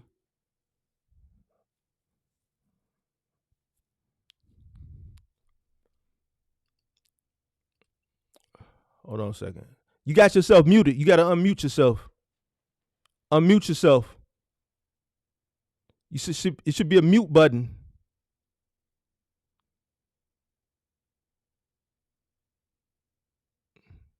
And be careful, man. You look like you driving and holding one hand, looking the other way. When you call back up, you got to make sure you're not muted, big dog. Shout out to Derek. Leaf Spring says, Mark, I swear you like Kevin Samuels of this trucking industry, giving these gullible individuals with aspirations of being the next Swift or JB Hunt much needed reality. Appreciate that, man. Hey, man, while we waiting on him to call back up, yeah, if a person thinking they could be the next JB Hunt or Swift, keep dreaming. It's situations where it's just reality has to set in. Listen, companies like that, like, I don't think we'll see another mega carrier unless it comes from a big investment like a Warren Buffett or some like it would have to take a big institution to have a new idea to build another mega carrier. It's not going to happen from an individual with dreams and aspirations of becoming the next JB Hunt or Swift. What's going on? Hey, what's going on, Mark? How are you? How you feeling, man? Long time subscriber, man. Right, First time talking. Yes, sir. Yeah, no, second. Second We time? spoke Okay. about we spoke about T-Force before. Okay. That I didn't want to run it because it was going into the city with the new congestion pricing. Oh, you're in New York, right? Yeah. Yeah. I remember you. Yeah. What's going on, man? So I have a question. Sure. When you did the final mile, I have a couple actually. When you did the final mile and the moving company, right? Did you do a DBA or you ran it under two separate EINs? Two separate. Two separate? Two separate names, yeah. Because here's the thing, and I've spoken on this before. You don't want to you don't want to get one caught up in what could possibly be the other company's BS. And for me, I actually had a situation where I did get sued. But the company that particular person was operating under, only that company was on the lawsuit. If everything would have been under one entity, then all the assets from both companies, because they're running like under the same entity, would have been liable. So Got you.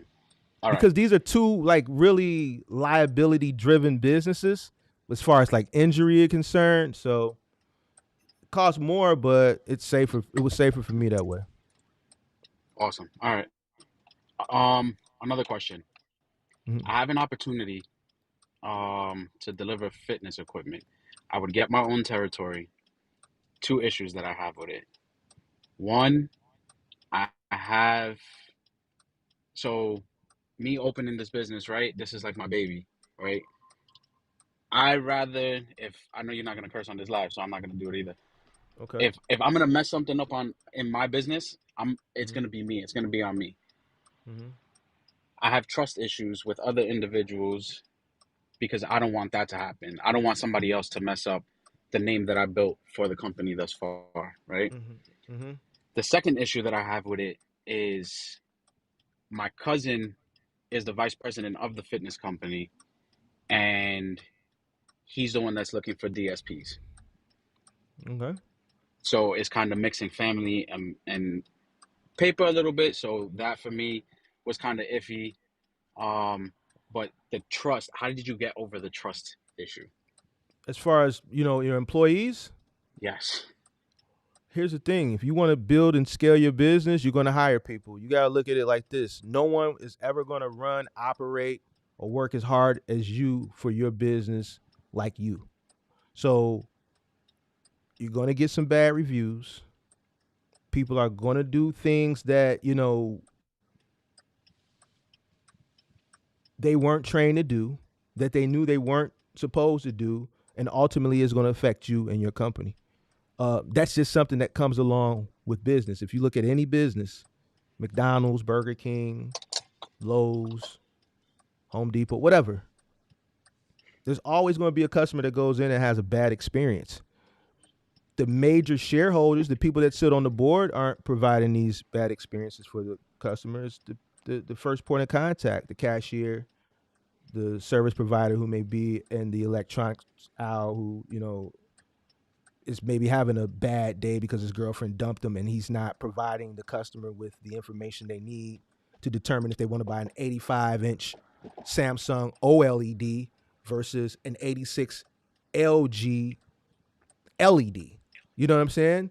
So, Got you. and then that may result in them making a purchase, and then when that survey comes along, they do a survey and it's a bad score, and then they go to Yelp or Google and write a bad review.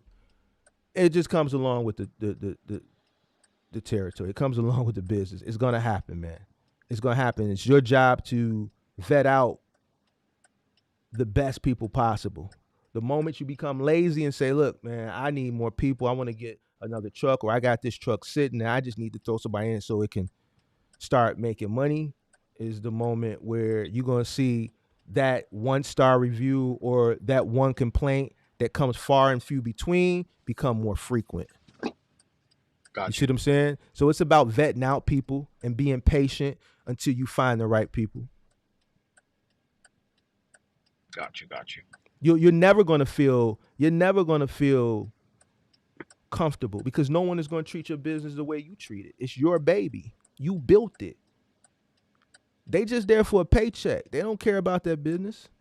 All they care about is if you pay them on Thursday, what they got coming Thursday or what they got coming Friday. They don't care about the inner workings of that business because it's not their business. It's just like when you go work a corporate job. If you work from 9 to 5, at 5 o'clock you done. If at 4:59 the roof collapses, at 5 o'clock punching out, man, the manager got to deal with that. I'm gone. I'm not finna sit around here and figure that out. It ain't my roof. I'm just here to collect a paycheck. Got you. So it's gonna always set in the back of your mind, but the only thing you can do is vet out the right people. And then for the beginning, is it wise to 1099 instead of W-2? It depends. Are they contractors or are they employees? Now, you want me to give you the correct legal answer, or you want me to give you the illegal answer? Because either way, I'm not going to give you the illegal answer. I'm only going to give you the right answer. If they're employees, then you got to give them a W-4 so they can get a Got you. W-2. Now, if they're contractors, then yeah, you can give them a W-9. They can fill out a W-9, right? But what makes them a contractor? Are they providing their own truck? Are they paying for their own fuel? Are they handling their own maintenance on their own truck? If they're not footing, if you're not solely providing the work and not the what it takes to do the work, if they're providing what the work, if you're providing the work, the opportunity, and they're providing the trucks, they're paying for the fuel, they're paying for the maintenance, everything that's involved in doing the work, then yeah, give them a W-9. But if you're providing the truck, you're putting the gas in there, you're paying for the maintenance, you got to give them a W-4. Now, Okay. There's, but we can't talk about that online. I got you. And then lastly, you said that you were delivering ellipticals.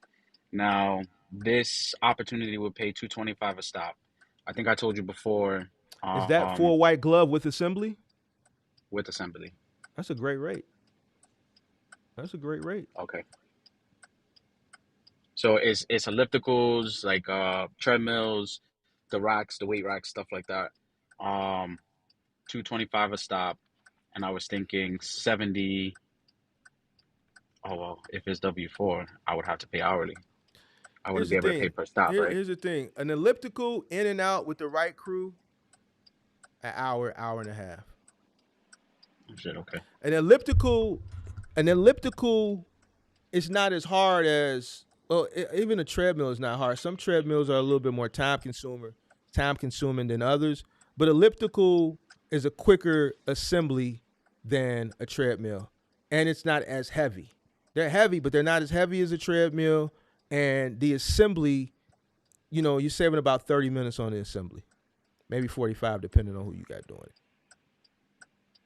Okay, because he has a DSP right now that's taking care of Jersey, like North Jersey. They're running 2 sprinters. I'm in a Chevy. They're fitting 5 stops in a sprinter. And he told me that I could fit 3. About 3 stops. What you got? You got a Chevy Express? 2500 extended, yeah.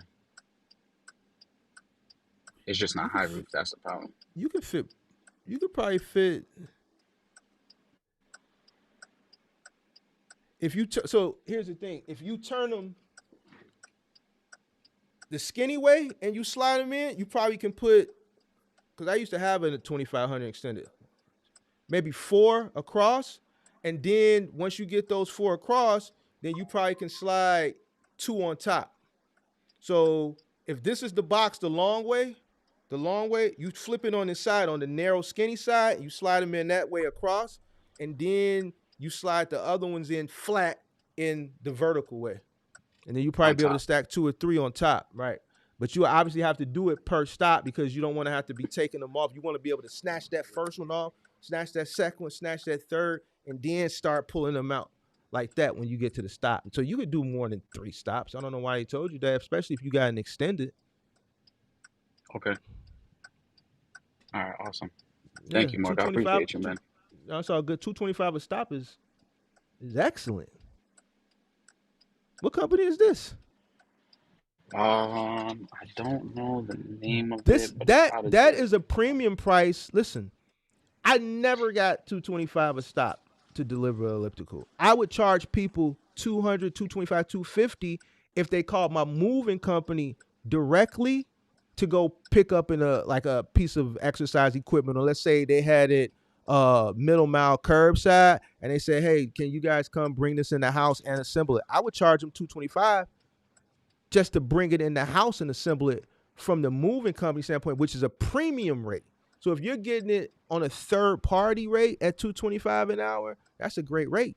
The most I could get from a Nordic Track, when I was running Nordic Track, I was getting between 85 and like 130, 140 a stop. Okay.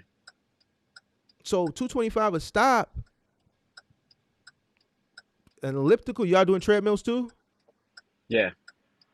Yeah, see, an elliptical, man, you should knock that out in 45 minutes. 45 minutes, because the base already comes with that on it. It's pretty much just putting the arms on, hitting that one Allen from under the bottom when you hook that arm, depending on the model, if it's a Proform or what are they? Proforms, Nordic Tracks. Which models are they? I think it's Lifetime, Proform and Life Fitness. Proform. Yeah, you just hit that one Allen under each. Boom, zoop, zoop, zoop. Put the other one, put the cap on. Same thing on the other side. Hook it to the pedal. Man, you out of there, man. Or and it might have the monitor. You may have to hook the monitor on too. 45 minutes, two guys. It's a guy work on each side. Make sure that you have and this is key. You got one because it's a system. When they break everything down, you got one guy kind of setting it up. You got one guy with the power tool, and he just going hitting it. Zoop, zoop, zoop, zoop, zoop. So when he working on one side, the other guy's on the other side setting everything out. He's pulling the right Allens out and things like that. He's seeing what he's finna do next. If he got to switch the side, he's getting the bit ready for him. So boom, anything he got to do is switch out the bit. Bop, bop, bop, bop. And they keep going. Clean up the garbage. Boom. Keep a box. That first job you get, make that your garbage box. Break all the other stuff down. So you use that as your garbage box. And when you get back to the bin, you just got one big box of the garbage. Throw that, you in and you out, bro. So it's a system. It's a system. Okay. Once you get that I system in, appreciate you. elliptical 45 minutes in and out. So, I appreciate you, Mark. you got any other questions for me? Nah, that is it. That is it. I appreciate you. All right, man. Peace out. All right, bro. Later. Yeah. All right, bye.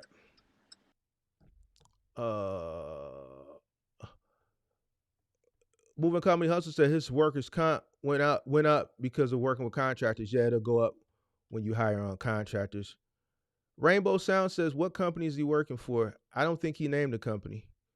I think because he said his cousin is the vice president of it. So maybe there's a conflict of interest there. So he didn't want to name it because you never know who's watching. So shout out to Music for Soul. Let me see. Did I miss anything? Anybody else? It was one more person that said he wanted to call up, but I guess he didn't.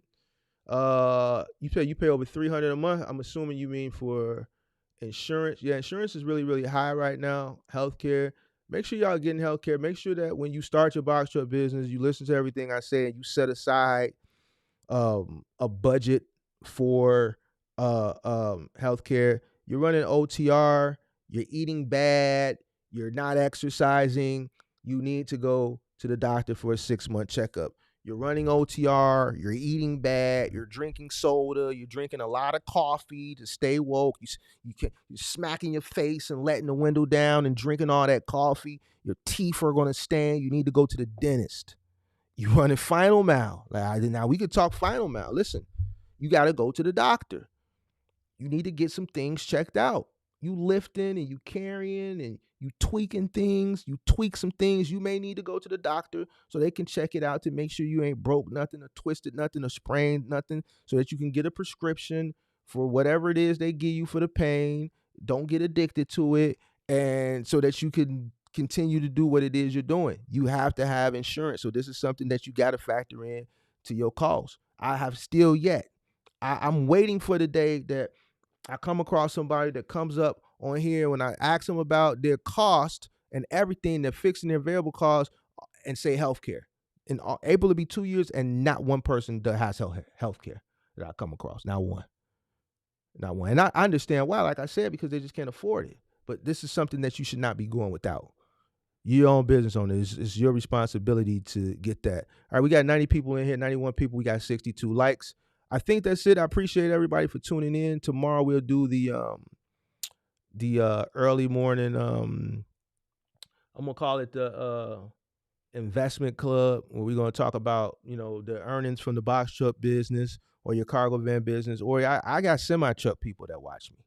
So and taking that money that you're making from that business and what things I'm gonna talk about what I'm doing probably tomorrow, and then going forward we'll just talk about different industries and different sectors, and we'll talk about the projections for these different sectors going forward. I think tomorrow I'll just talk about what I'm doing, and then maybe next Sunday or the Sunday after next, I think the first sector that I want to tackle is going to be the EV sector, and then we'll just go on from there. So we'll discuss crypto, we'll discuss paper assets as far as stocks are concerned. We'll speak on real estate. I want to speak on um, a lot of these vacancies that are popping up because I think this is going to produce a new opportunity. And I think the people who are investing into paper assets now in crypto, because we're on beginning phases of a bull cycle, they'll have the money to be able to invest into uh, uh, these properties. I think we're going to go through another form. Well, at least I could speak for my city. I think we're going to go through another phase of gentrification. I'm starting to see a lot of businesses leave, right? So there's a lot of vacancies. And this is not only just like in my city in downtown Chicago, I'm also seeing it in the urban communities. We had a major staple movie theater that was black owned that just closed abruptly last week. We had 3 KFCs that were franchised by a black business owner that just closed abruptly. You got a bunch of McDonald's that are leaving. Um, so there's a lot of commercial real estate that is going vacant and it's just being left vacant. And I think I see an opportunity. I think I see what's going to come later on down the time, then later on down the line. So I think this may be an opportunity for people who may have cash on hand because I see this being a trend. I know why this is happening, but this may be an opportunity for people that have cash on hand within a year, right, to invest into some of these things to potentially make money in the next 3 to 5 years. So, man, that's what we're gonna be on talking about in an investment club. Uh, I'm in CA, California, so in case I miss it, we'll be there recording. All right, it's all good. What time that's gonna be? I ain't gonna lie to you, Andrew. I'm might step out tonight, so it depends. If I step out tonight, it may be sometime between 10 and noon. If I don't step out tonight, the earliest it'll be is 9. I'm gonna make sure I get up, cook me some breakfast, you know what I'm saying, before I come on stream. So, all right, I appreciate everybody. Everything you've been telling people happened to me. Been following you a while. Yeah, Derek, I remember you was one of my early subscribers. I think if I'm not mistaken, I try to remember everybody. I think if I'm not mistaken, you're up in Milwaukee. Are you in Wisconsin? I know you. I remember you. You were one of my early subscribers when I had less than 500 subscribers. Think you're from Milwaukee, right? Yeah, yeah. I remember you. I try to listen. One thing about being a good business person too. One good characteristics. You always remember people. You try to remember people's face and you try to remember people's names. So what is key for me, I make it my business to remember here the people that I see a lot, right? And I also made it my business that when I was first starting, let's say I never knew how far the channel was going to subscribe. I didn't even know if I was going to continue to do it. The reason why I continue to come on here as frequent as I do is because you guys are here. Yeah, as long as you guys come, then I'll come. The moment you guys stop coming, then I know it's time for me to move on. You know what I'm saying? People have the information that I've given. People have grasped it, and it's doing what it needs to do. Uh, but when I was first coming on, the early people like you and Most and a few other people that I see tap in. I remember BZ talking shit. He was one of the early ones. I remember y'all because it wasn't too many people to remember. So I was appreciative of, the people who subscribe to a person who had, depending on what point you subscribe, 100 subscribers, 50 subscribers, 17, 200, 300, that you were intrigued and listened to me and what I had to say. So it was a humbling uh, uh, uh, experience back then, starting a YouTube channel with no subscribers, and you got 4 or 5 people watching you, and they're engaged in what I had to say. So it's important that I know who you are and remember you. And I appreciate you for being one of those early subscribers and giving a person a chance who you came across this channel that had no subscribers to hear what I had to say. So I appreciate that. Uh, what is the benefit of being a minority business enterprise? The benefit of being a minority business enterprise is because it gives you an advantage when you're bidding on contracts, like government contracts. So I know you're in South Bend. See, I even know where people are at. Daniel, you're in South Bend, so I don't know how it is out there, but let's say here in Chicago, you gotta understand, I come from a mob city, so the way things operate here, the city was built on corruption since its inception. The city Chicago was built on corruption, right? So for instance, back in the old days, right, let's say the 80s, the 70s, the 60s, when the mob or the Chicago outfit, right, the mob was active, right? They're still active, but they were really active back then. Certain contracts like construction contracts and city contracts and stuff like that, they could pretty much get all of that. Not pretty much, they got all of that because they were, if you go back to the 50s, Old Man Daly, you know, they was in Old Man Daly's pocket, right? So they would get granted all this stuff. If you were a minority or black, you didn't even stand a chance. All right. So the whole purpose of the minority business enterprise is because it gives you the opportunity when cities started to do like affirmative action and all this stuff to give minorities an opportunity to bid on a lot of these contracts. Let's say we got a contract for $5 million. City of Chicago, we're going to pave this road from Michigan and Chicago to, let's say, Michigan and Ontario, and let's say it's a $5 million contract, right? If you're the only sole black person, you're going up against a bunch of people who have a lot more money than you and who have been getting these contracts for years and years, who have influence, right? When elections come around, they'll donate $1 million into this potential mayor's war chest, right? In the hopes of, if he gets in, he'll provide them favors later on. You wouldn't stand a chance. So what happens is they'll create this where, okay, so boom, we got this project, it's $5 million. 25% of this project has to go to a minority business.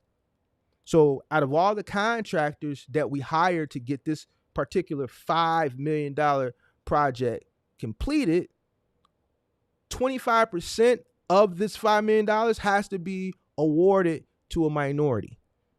All right. Minority doesn't necessarily mean black. It could be Hispanic, it could be Asian, Islander. A woman is considered a minority. It doesn't have to be a black woman or Hispanic woman. It could just be a woman. A woman is considered a minority. All right. So now you're taken out of a pool of everybody and you're put into a smaller pool who's bidding for that 25%. So it gives you a greater advantage of possibly getting an opportunity to be one of the people awarded for this contract. So hope that was hope you understand that. So with you won't be able to, the barrier to entry to be able to bid on said contracts, one of the requirements is you must be a registered minority business enterprise. All right. So just because you're black or just because you're Hispanic doesn't mean you can go bid. That's the barrier to entry. You got to have a MBE. All right.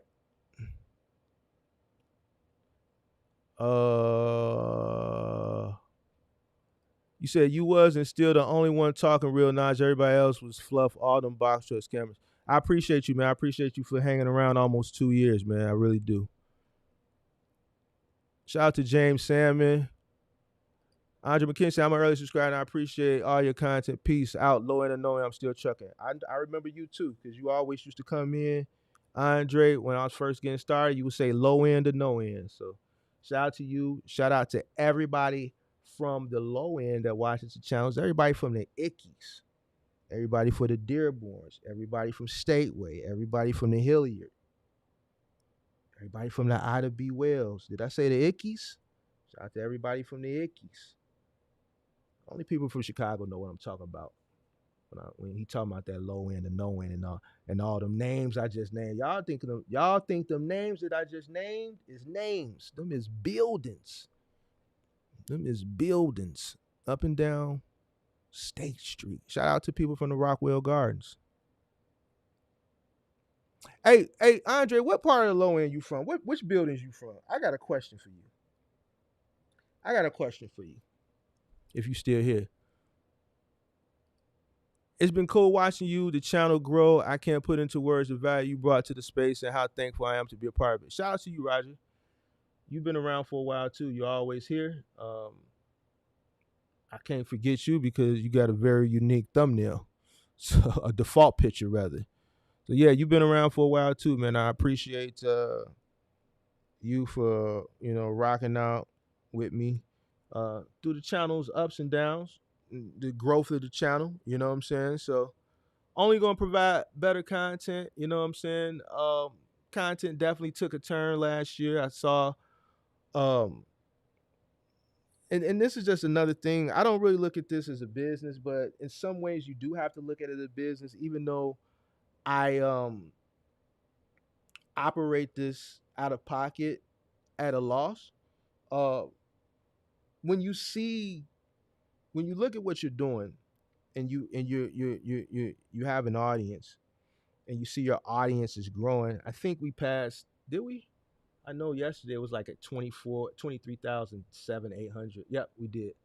So we passed 24,000. So the channel is growing um significantly, and the more the channel grows, the it's like a snowball effect. It grows, but as it continues to grow, it starts growing faster,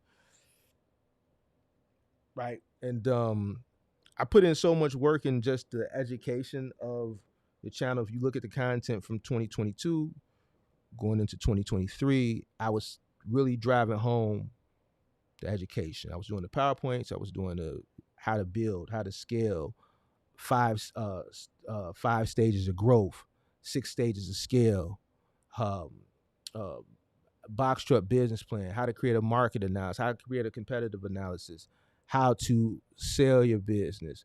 Um, I've talked about cross docking. I've talked about um, hiring. During this time last year, everybody was struggling with taxes. No one has asked me about taxes this year. So last year, all my live streams were centered around taxes. A lot of people were having issues with taxes. That's when I started realizing that a lot of people were operating their business incorrectly. As I continued to put out information, and when I kind of peaked out, like, listen, I didn't gave everybody all the information they need, how to build, scale, and ultimately sell their business, right? I started taking the channel in a different direction. I started engaging more. I started doing the whole accountability. I created shows centered around specific things, testimonials, the Wiseman podcast. Now you got the call-in show, and then there's other shows that I created uh, in between there that I ultimately just stopped doing or dissolved because all of that were experiments to see how can I not only continue to grow the channel and put the message, but what's the best way that people are going to receive the message, right? I inadvertently, unbeknownst to me, stumbled up on something that obviously was intriguing to a younger audience. I didn't have a younger audience. You know what I'm saying? So once I started being more aggressive with the content, I started relaxing. I I I let loose, and once I realized that, and people can take this information too. I don't care. I don't mind sharing. There's people that hit me up and say they want to do box truck content too. Once I started realizing that, yo, this lane is not going to ever be. This is going to continue to be something that I'm going to have to invest in, not just my time, but my money. More times than not, this channel I'm going to have to foot the bill because as I continue to grow it, it's going to end up costing me more money because I'm going to continue to invest more money in the best things to provide a better experience. But when I saw that, yo, like, I don't want to be the person who has to um, present the content for corporate America. And when I say that, I mean I understand my audience, right? I understand my audience, and I understand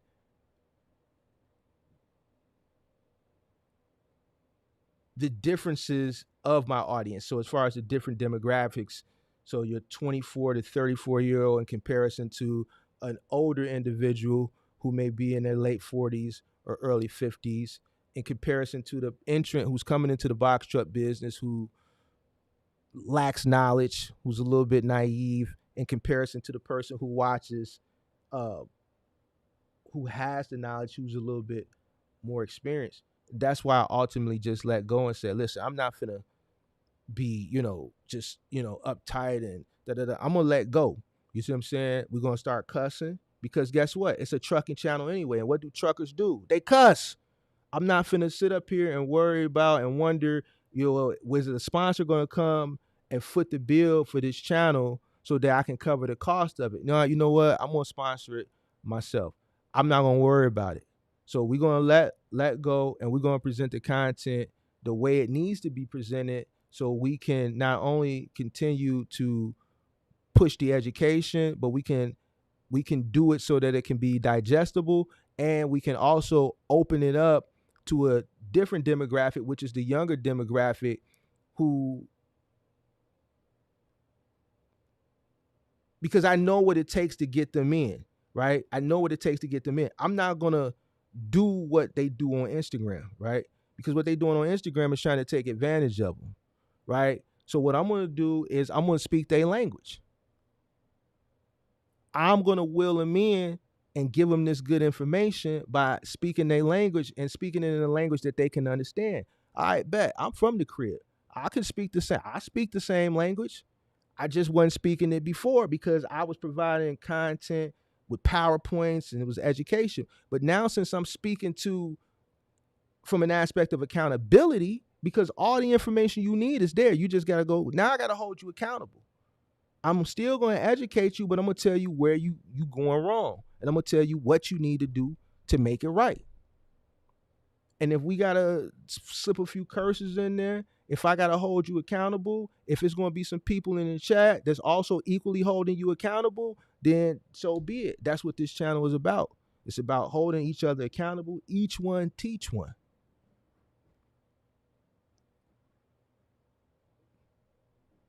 It's just like back in the day when you was raised. And I can't speak for middle America people.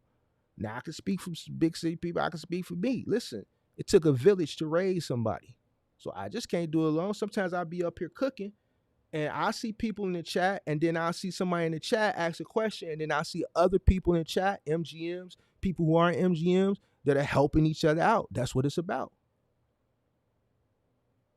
The whole purpose was to build a community. And that's what I did. I actively built a community.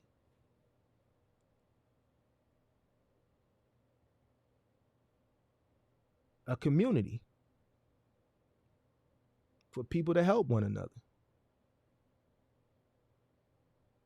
Now, it's going to be some times, there's going to be some people that have to get held accountable. They got to stand in the circle. Some people don't know what the circle is or where I got the circle from. And I'm not going to go into details of the circle, but when you stand in a circle in real life, it's not one person holding you accountable.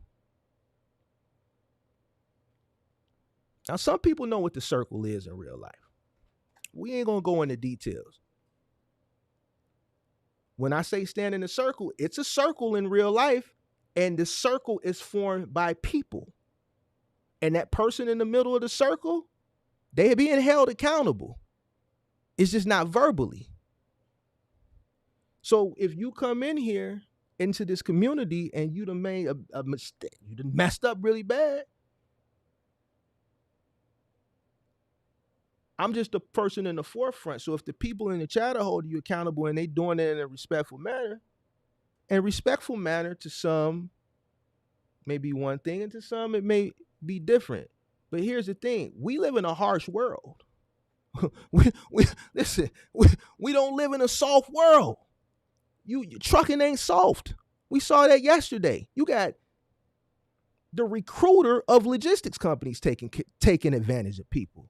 So if you can't handle some harsh criticism in a circle, when it's people out here standing in a real circle, and that circle that they being held accountable is really, really harsh, then it's not going to be for you. And that's a fact, though.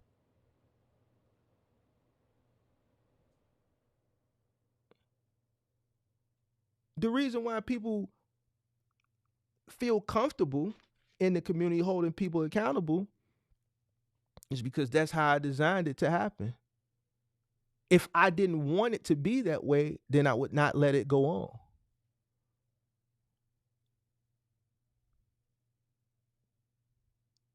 If you can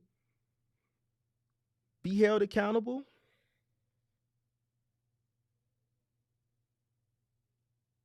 and hold your head up and take that accountability and that constructive criticism and bottle it up, and whatever it is that you were doing that put you in this position in the first place, go out there and rectify and change it, then it's for you.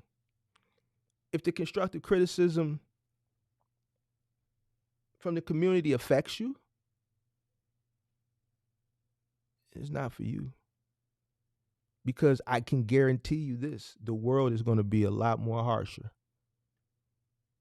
Because ain't nobody in here is taking money out your pocket. Ain't nobody here taking advantage of you.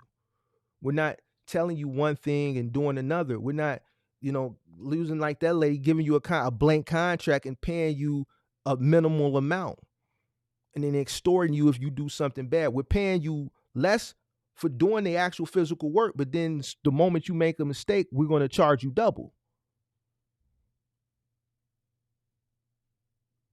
We're not the broker who's taking advantage of your ignorance because you went in all green calling them and sounding like or going to the rental truck company. That's why in that rental video I say don't go into these rental companies renting a truck for the first time and telling them you knew and acting like you knew and acting like you don't know what you talk about. They're going to treat you like that. They're going to treat you like a straight stain, a goofy. Go in there and act like you know what you're talking about. How you going to know what you talk about? By doing the due diligence. Don't tell them you knew. Don't go in there all green because they're going to treat you as such.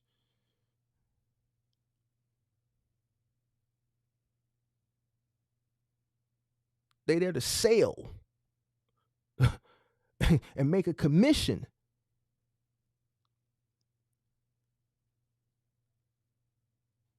So yeah, man, it's a community, man. It's a community. It's a community. Are you from the Wells 39th and King Drive? I figured. Shout out to A to the K. What's that? A to the K and A. Shout out West 290. Everybody from out West say they from 290 now. Don't nobody from out West say, man, I'm from Chicago Avenue, LeClaire. I'm telling you where I'm from when I lived out West. I lived on Chicago and LeClaire, Monticello, and Augusta, Keeler, and Jackson. Don't nobody say the cross streets no more. They just say out West or 290. I'm from 290. Shout out to A to the K. Shout out to Spoken. Shout out to Andre for Ida B. Wills. Rock Block. Do they still call it Rock Block over there? That's what Katie got bands and what's Buddy name? The rapper Buddy who just got out of jail that everybody's scared of. Damn, the light skinned guy. I forget his name. I can't keep up with all these young guys. Roger Lacey said you've been on point with 100. Appreciate you. As far as the big sponsors they're watching, they are watching. I know they watch because whenever I see like a random like Caucasian person that watch my story, they always have their name. Like the random Caucasian people that pop up in my story, they don't have like names like Peaches and Cream _ or Blessed to Be Me hyphen. They'll have like their real name, Katie Lancaster. You know what I'm saying? So I go LinkedIn, Katie Lancaster. You see what I'm saying? And then Katie Lancaster, procurement for Amazon Relay, or Michael Stephanopoulos, senior director of marketing for UST.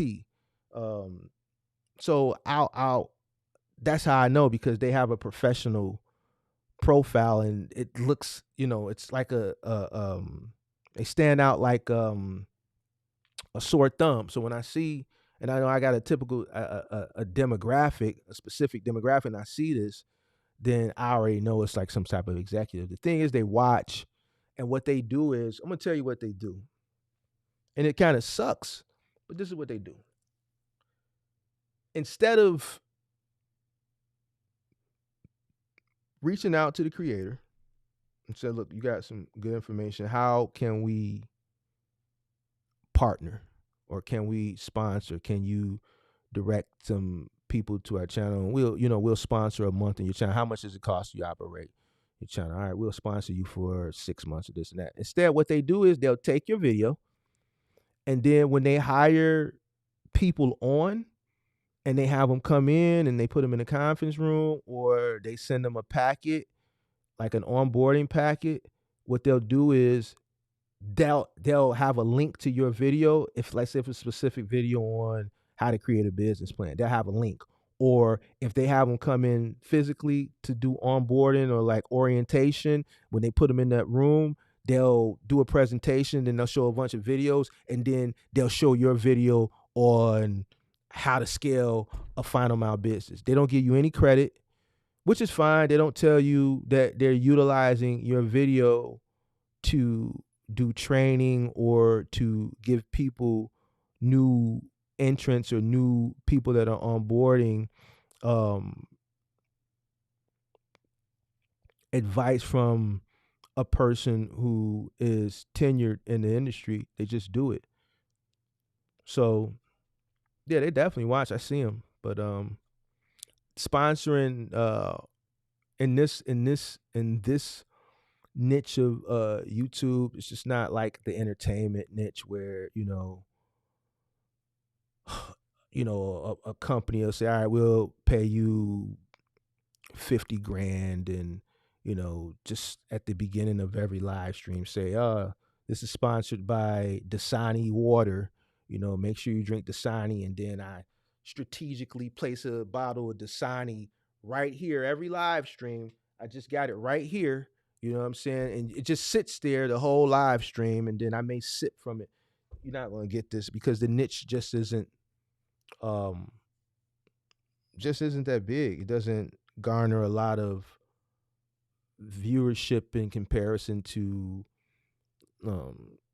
if I was sitting up here talking about how Trump got fined $375 million today, or if I talk about Fonnie Willis, or I talk about the YSL trial, or I talk about Cat Williams or Monique or some stuff like that. Those types of content, even though, as far as CPM, they pay less, more people are interested in entertaining things at the moment than they are in education. Now, during the pandemic, people were interested more in educational things because they had money. They want to take that money and invest into things that they thought could give them generational wealth or multiple streams of income. So the money that they had, that they got from the federal government, was the driving factor and the motivating factor to drive people to YouTube and search out educational content. If you go look on Social Blade and you look at the content creators that were in the box truck space at that particular time, you saw a flat line. If you go look at subscribers and viewership, you saw a flat line. And then sometime around 21, that flat line went like that. You can go look at it yourself. It's there. And then as 2022 came, it started to go like that. And then a lot of those guys just fizzled out and stopped making content. And the few that are still around, you'll see like a little pattern like that, you know what I'm saying? But it's more down here. But in 2021, I mean, go look at the two bigger ones that are still here, and you'll see the same trend. And this is not to, shit on nobody. Obviously, this is for educational purposes only, right? I'm just saying that to show. I don't want to pull their channel up. You could go do it yourself. You'll just see people that were in the space then. Go look at the people that were in the space then that are still in the space now. Around that time frame, you saw that trajectory go up. And the reason why is because during that time, not only were people just trying to get into the box truck business, everybody was trying to get into anything that could make money. Education took over entertainment at that time. People were wanting to be entertained, but they also wanted to be educated. Ain't nobody got no money now. So they don't care about education no more. They want to be entertained to get their mind off the mess that they put themselves in. And that's just what that is. You're actually a mentor for some young guys. You don't have some guys for running into people's houses. Yeah, man, we don't need nobody running into nobody's houses. Is DAT still a good low boy? Yes, it is if you have the right plan. Uh, appreciate you, Roger Lacey. I still have to keep my job from a health insurance and run my business on the weekends. Hey, man, you got to do what you got to do. Whatever you need to do to keep things going, and that's what you got to do. Mar, don't you know the big unk homie? A lot of these dudes never had Don't Stop Mars more than box trucking at this point, bro. Yeah, it's all good. I ain't gonna stop. I mean, I ain't got no reason to stop. I mean, here the information to me and speaking, uh, it's just it's easy. When you know something, it's easy to present it. You know what I'm saying? I think I exposed something last year. Um, we're not gonna go into specifics, but during that height during the pandemic, when I went back and I looked at a lot of old content, there wasn't a lot of experience in the space. So people would speak that were creators in the space to a bunch of people that were looking at them to speak, and the person that was looking at them to speak, they didn't have any information. So the speaker, who was still learning the business itself, they would say a lot of things that were misinformation. You see what I'm saying? And you would see a lot of hesitance, a lot of hesitating, because if you kind of freestyling the stuff. When you know something, it's like second nature. You can sit up here and just talk about it and talk and talk and talk and talk and talk and talk and talk. So speaking um, from a point of a person who's done this for many many years and just business in general, it's simple. So no, I wouldn't stop. Listen, as long as people continue to come, I'll be here. Once I've exhausted or this no longer becomes interest to people, and I see that people start coming, and that's when I'll fade away. Shout out to Club Deals. Yes, sir. I'm listening. I'm glad I don't make the mistakes, and it wasn't for Mark, I would have lost more than 5,000. I'm glad you listened, man. I'm glad we saved you from losing that nickel. Uh, uh, let me see. Um,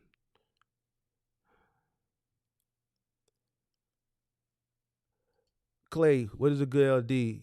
Motive. You can try Motive. That's the more popular one that a lot of people use today. And you said, how do I find loads in Oregon for a 16-foot box truck? Listen, you looking to run OTR in a 16-foot box truck? I'm gonna be honest with you.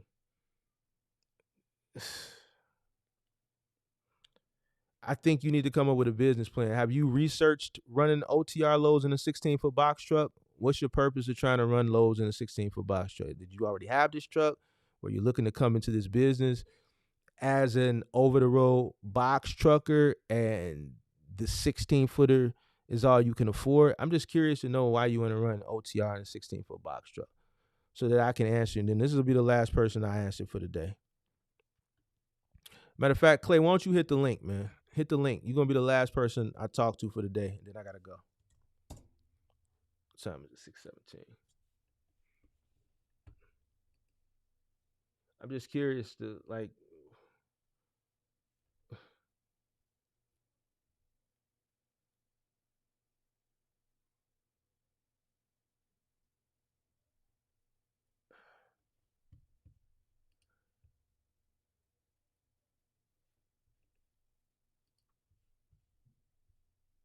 Clay, you still there? You wanna talk? Hit the link so we can see what's going on with this 16-foot box truck.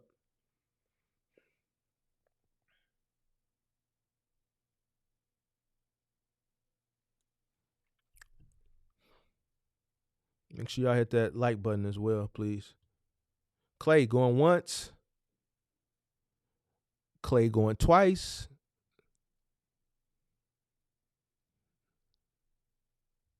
As soon as I hit the end button, watch Clay start dialing up. Clay. Are you there? Shadow says, I also have a 16-foot box truck.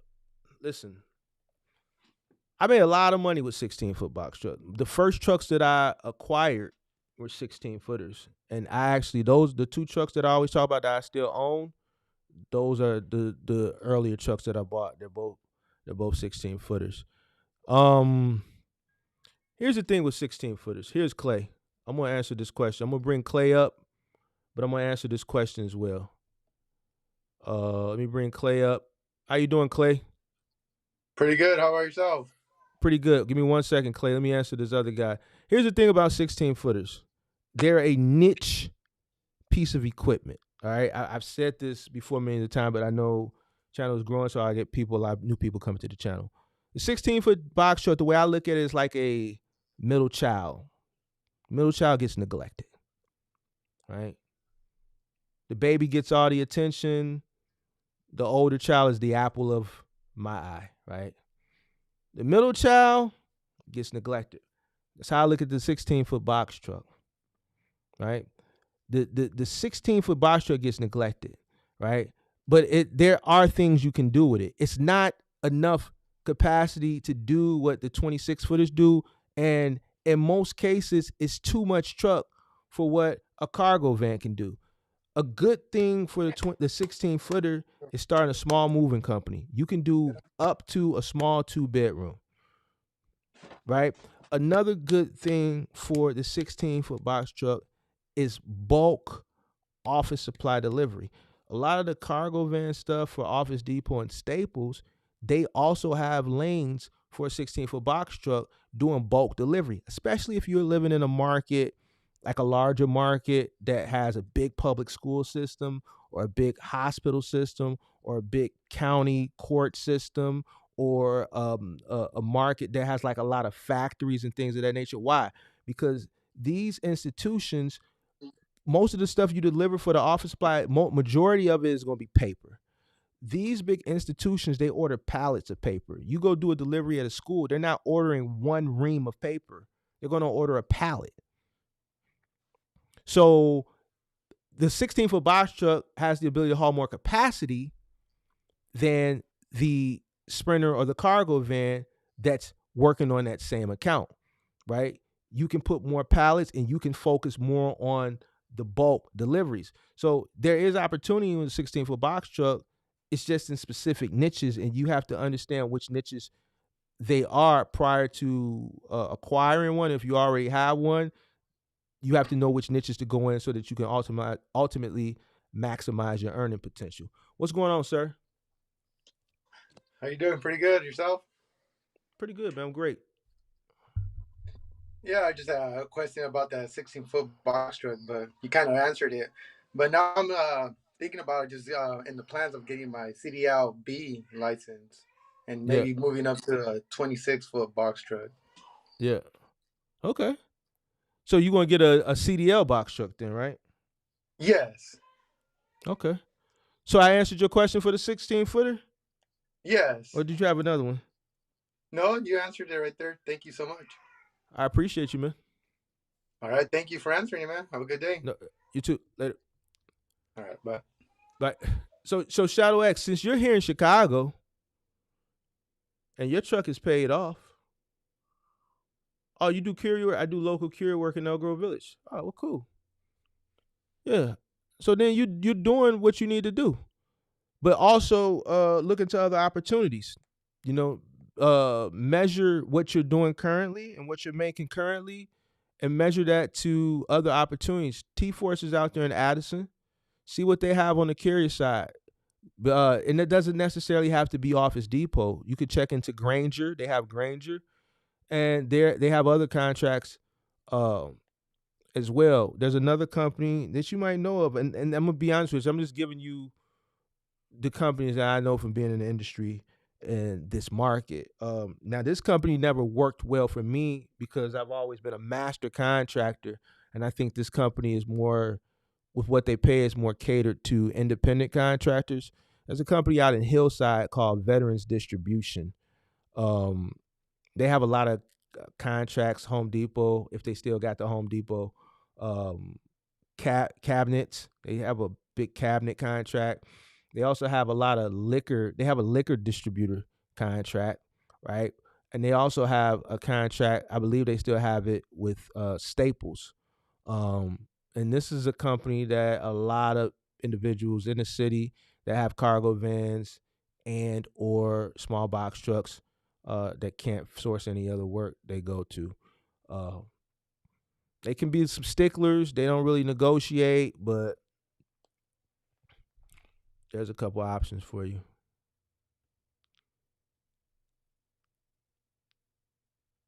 Paul Smith says a lot of 16-footers running out on the West Coast. Yeah, it's a lot of 16-footers running here. But like you said, like I said as well, the office supply, if you can get in there and there's an opportunity, you're here in Chicago. So I would definitely go see with T-Force. Why? Because, man, Chicago public school system. When I was running Office Depot for Dynamics, which is now T-Force, shoot, to be honest with you, six of the 9 vehicles that I was running for that particular account were trucks. I was only running 3 vans because I was focusing. They was giving me all the public schools, so we was covering all the public schools on the South Side.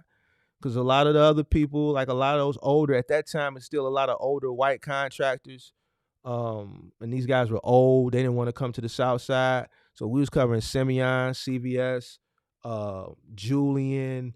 We was going far west as Bogan, Bowen, everything on the South Side. Dunbar. We got all the schools. They gave me the hospitals, all in Cook County, the VA hospital, U of I. We covered all of that, and then we covered downtown because a lot of contractors didn't want to go downtown because they didn't want to park. They hate getting tickets. A lot of them contractors had a lot of tickets, and they was worried about parking, running into an office building downtown, and coming back in the truck being towed, or their cargo van being towed, or having a boot on it. So luckily for me, I was like, man, I want the city. My yard is on the South Side, and if they can go out to, at that point, this is before they moved into the UPS facility in Addison. They were in Wooddale off Thorndale Road. That was perfect for me. So we did all the schools in the hood and downtown. I was fine with it. What's going on? What's the damn deal? Can you hear me? Yes, sir. How you feeling? What's good, Mark? Chilling. I see you getting it in, big coach. I'm watching this motherfucking camera. I want to talk to you about just top it up with you about versatility. Mm-hmm. About versatility. Do you believe that there's profitability in versatility, or are you of the mindset that you need to find your niche and stick with your niche and grind that out? I think you need to master your niche first before you can be versatile. If you haven't mastered one thing, how can you master something else? You got too much stuff going on at one time. You're gonna lack somewhere. Something is gonna be neglected. I can understand that. I got a cousin, and this is the advice that I gave him. He's trying to come into the trucking industry. He has the CDL, but he wants he wants to come in with the box truck. He's more comfortable. He's looking for a 26-foot box truck. Mm-hmm. But I told him, with your CDL, I don't think that it would be smart to go out and jump into equipment or acquire an asset as a box truck, trying to purchase. I said that I try to preach that versatility is key. So if you go and buy this box truck, he got good credit and everything. But if he goes and buy this box truck, and while he's running these loads or out there acquiring his experience, if somebody presents him another play, then he's pretty much handcuffed, uh, you know, because he has a situation that that he's committed to. What's your take on that? When you say somebody presents him another situation, like another opportunity to make money, Right. You know, a lot of people don't believe that, you know, if because I've seen these before, especially when you're dealing with, you know, you get registered with sam.gov and you get into the governmental, you know, the governmental space, you're a certified minority business owner. You know, when people see you out there working, you know, doing your thing and they, you know, they respect your grind, I've seen people be approached with major plays, but they don't have any flexibility in the business. So it's well, almost like, you know, you end up working for yourself, which is cool, but you're handcuffed because you know you're not you could if say for instance if you're renting this equipment or you know you have a situation with a Penske or a you know equipment supplier that allow you to you know bring back and forth like I said versatility, then you can, if somebody come to you and say, yo, I seen you been, you know, running the box trucks. We got a situation over here, but you know, they need a couple of flatbed trucks and one semi, or they, you know, they present you an opportunity, you know, for you to capitalize off of. But I feel like a lot of people handcuff themselves out the gate by purchasing assets and we knowing that this equipment is so freaking expensive now. I know a lady who just bought a semi for $250,000. It made my stomach hurt because she okay, she she just committed to a whole house. okay. Yeah. I mean, here's the thing: people are going to present you with opportunities all the time. If you've already involved in something, then as an individual who's just getting started, you can't wear yourself too thin. If you only one person, right? Mm-hmm. So if you're still Mm-hmm. getting started yourself and you don't have the resources to be able to scale, or you don't even have the ability or the knowledge at that point to scale, then certain opportunities you got to let go past. You know what I'm saying? When I got the opportunity presented to do IKEA, which introduced me to Final Mile, I just so happened to Uh, be in the position to be able to take that on. And not only was I in a position, I had the capital, I also had the mm-hmm. knowledge at that point. You know what I'm saying? But if that position or that opportunity would have presented itself to me 2.5 or 3 years prior to that, Mm-hmm. I would have had to let it go because I wouldn't have had any of those things. You see what I'm saying? What do you think? What was the key when IKEA came to you with that situation? What do you think the key was in order for you to capitalize off of that? Was it you having access to the drivers, or you having access to being able to obtain more equipment? Like, what do you think the key that allows you to Both capitalize off of the situation they presented? both being a big thing about business is also Mm-hmm. timing and also being in the right place at the right time. I was just in that business I was in the right place at the right time. And when I say time, I'm talking about time as far as where we were in just in life in general in that particular year, 2012, 2013. Mm. um because at that point is when a lot of companies were starting to outsource. You look pretty tenured like me. I see the gray. How old are you? 40, well, 43, You 40 43. plus. I'm Yeah. 43. I'll be 44 in about Okay, a week. salute. Salute to you. So Looking good, B thank you. coach. Likewise. So you remember back when Montgomery Wars was around? Yeah. Now if you remember Montgomery Wars, where you from? What city you from? I'm down south. I'm southwest, H-Town, Houston, Okay. Texas. Okay, so Montgomery Wars, you think of Sears. I don't know if you remember Venture I back in the remember day. Sears. Mm-hmm. Zaire, then Zaire turned into Ames. Now take Zaire and Venture out the equation. Let's just focus on Montgomery Wars and let's focus on Sears. Back in the Mm-hmm. day, you buy a washer and dryer from Montgomery Wars, you buy a washer and dryer from Sears. They had their own trucks, Facts. right? They actually Now, had dock. They had a two dual dock. Right. If you were running around like run mhm, around the side of Montgomery Wars, you would see a dock with at least two garages. That's a fact. okay. They was So running them now, out of there. as the 2000s came into play, things started to change, right? Business started to change, things started to evolve. The internet started in the 90s. Technology was starting to make a play, and the smart players started to evolve with the way things were going, right? Because Mm-hmm.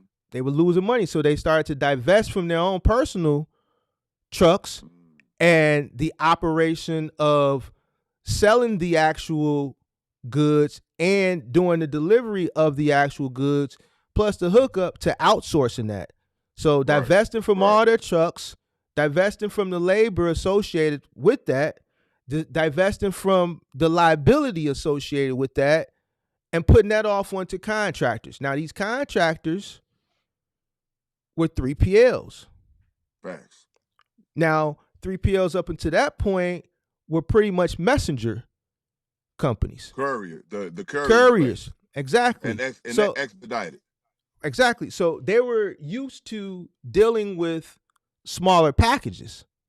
But now these companies were getting opportunities with big box retailers for furniture and appliances. So now these carriers that were used to delivering small packages were tasked with an opportunity to make more money delivering bigger things.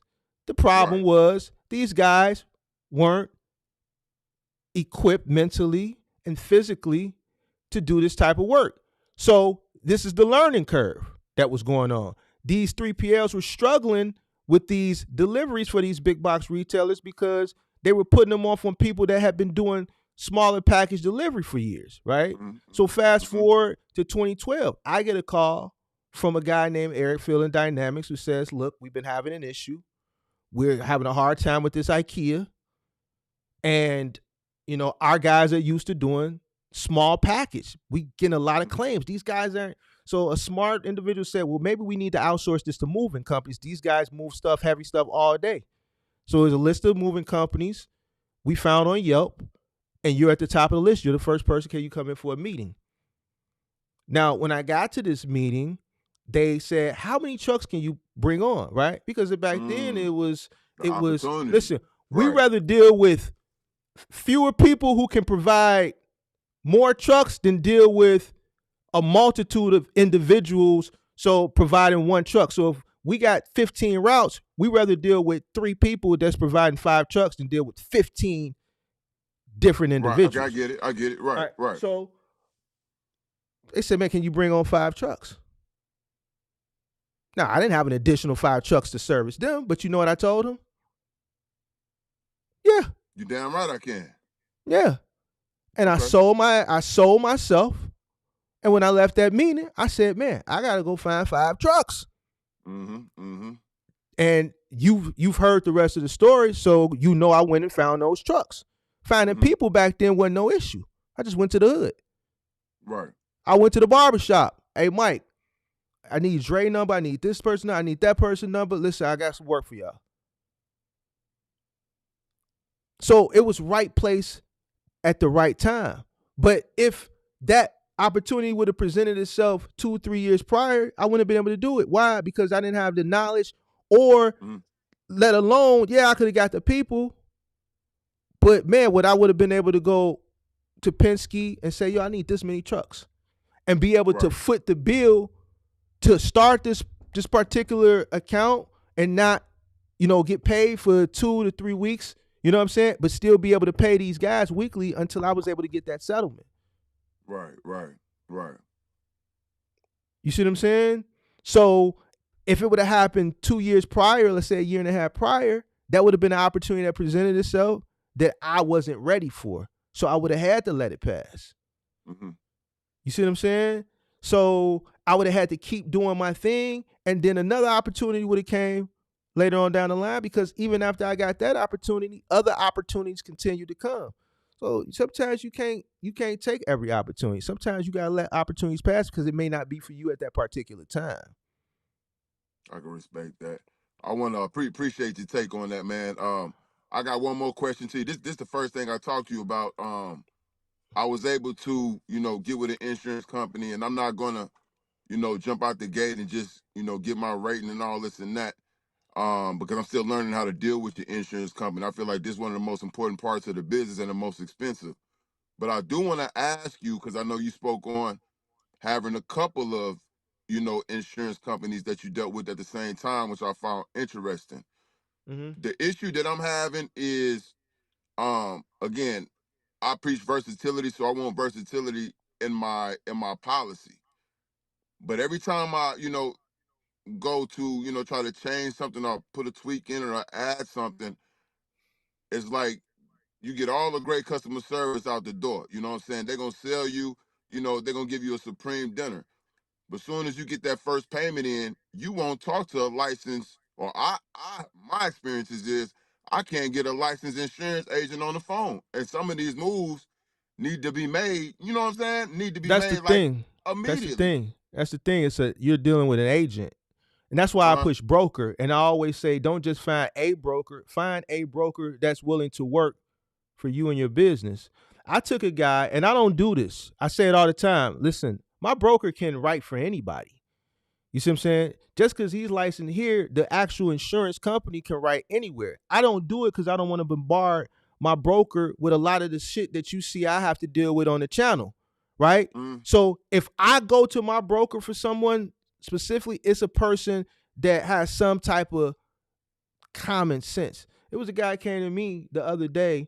He actually booked he booked 4 coaching sessions, just 4 off back, and he had a quote for $2,500. Because he booked 4 coaching sessions straight off the bat, I felt obligated. I can't do it. I went to my broker. I said, I conference called. We did a conference call, and I said, Adon, I need you to work on this. He went from $2,500 to a little under $900 a month. So a broker, and this broker I've been working with since 2012, 2013. He has my best interest at heart, and he did since day one. This is not a broker that I found. This is a broker that I had a buddy back then that I'm no longer cool with who owned a liquor store, and this is their insurance broker, and I got a referral, right? So you have to find a broker that has your business's best interest at heart because he's going to work for you. Whenever I call Don, whenever I would need Don to add someone to the policy, or if we were doing a move into like a condo building that required us to add them to the policy as additionally insured in order for us to enter that building, it was just a simple phone call or a simple email. It was just a chain of emails. And, that would take a day or two because he would have to send it to the insurance company so they can write on the policy on the accord form as additionally insured, send it back, and then send it back to me so I could send it to the property management.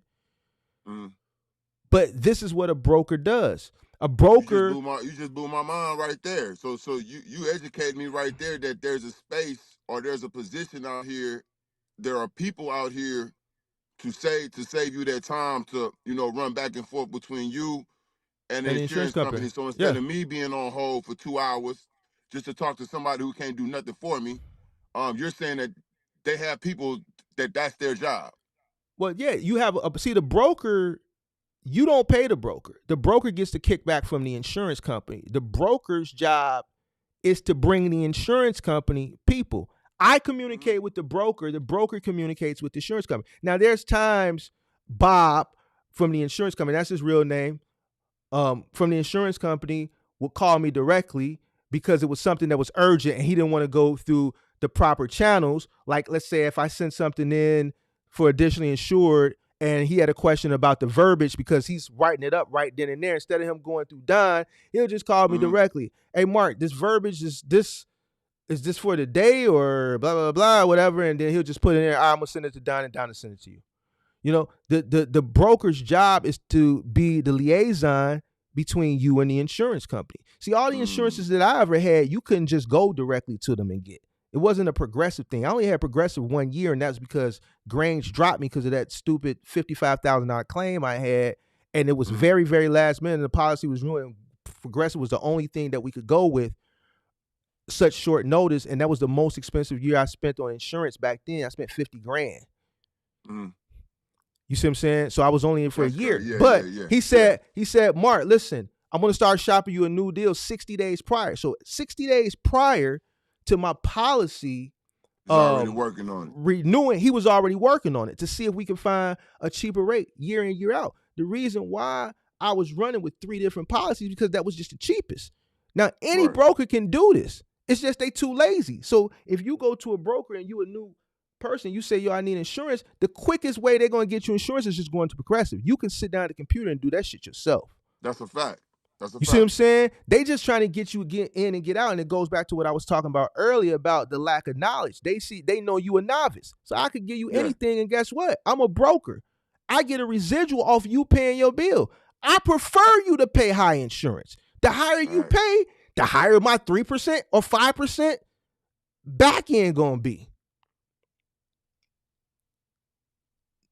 And people who aren't knowledgeable, who don't know this, well, man, this is the only thing my broker said I could get. The guy the other day, he said that's the only thing his broker said. I said, let me call Don. He went from $2,500 to $890 and guess what the company was with? The company who got the quote for $2,500 was Progressive, and when he went through my broker, it was still Progressive.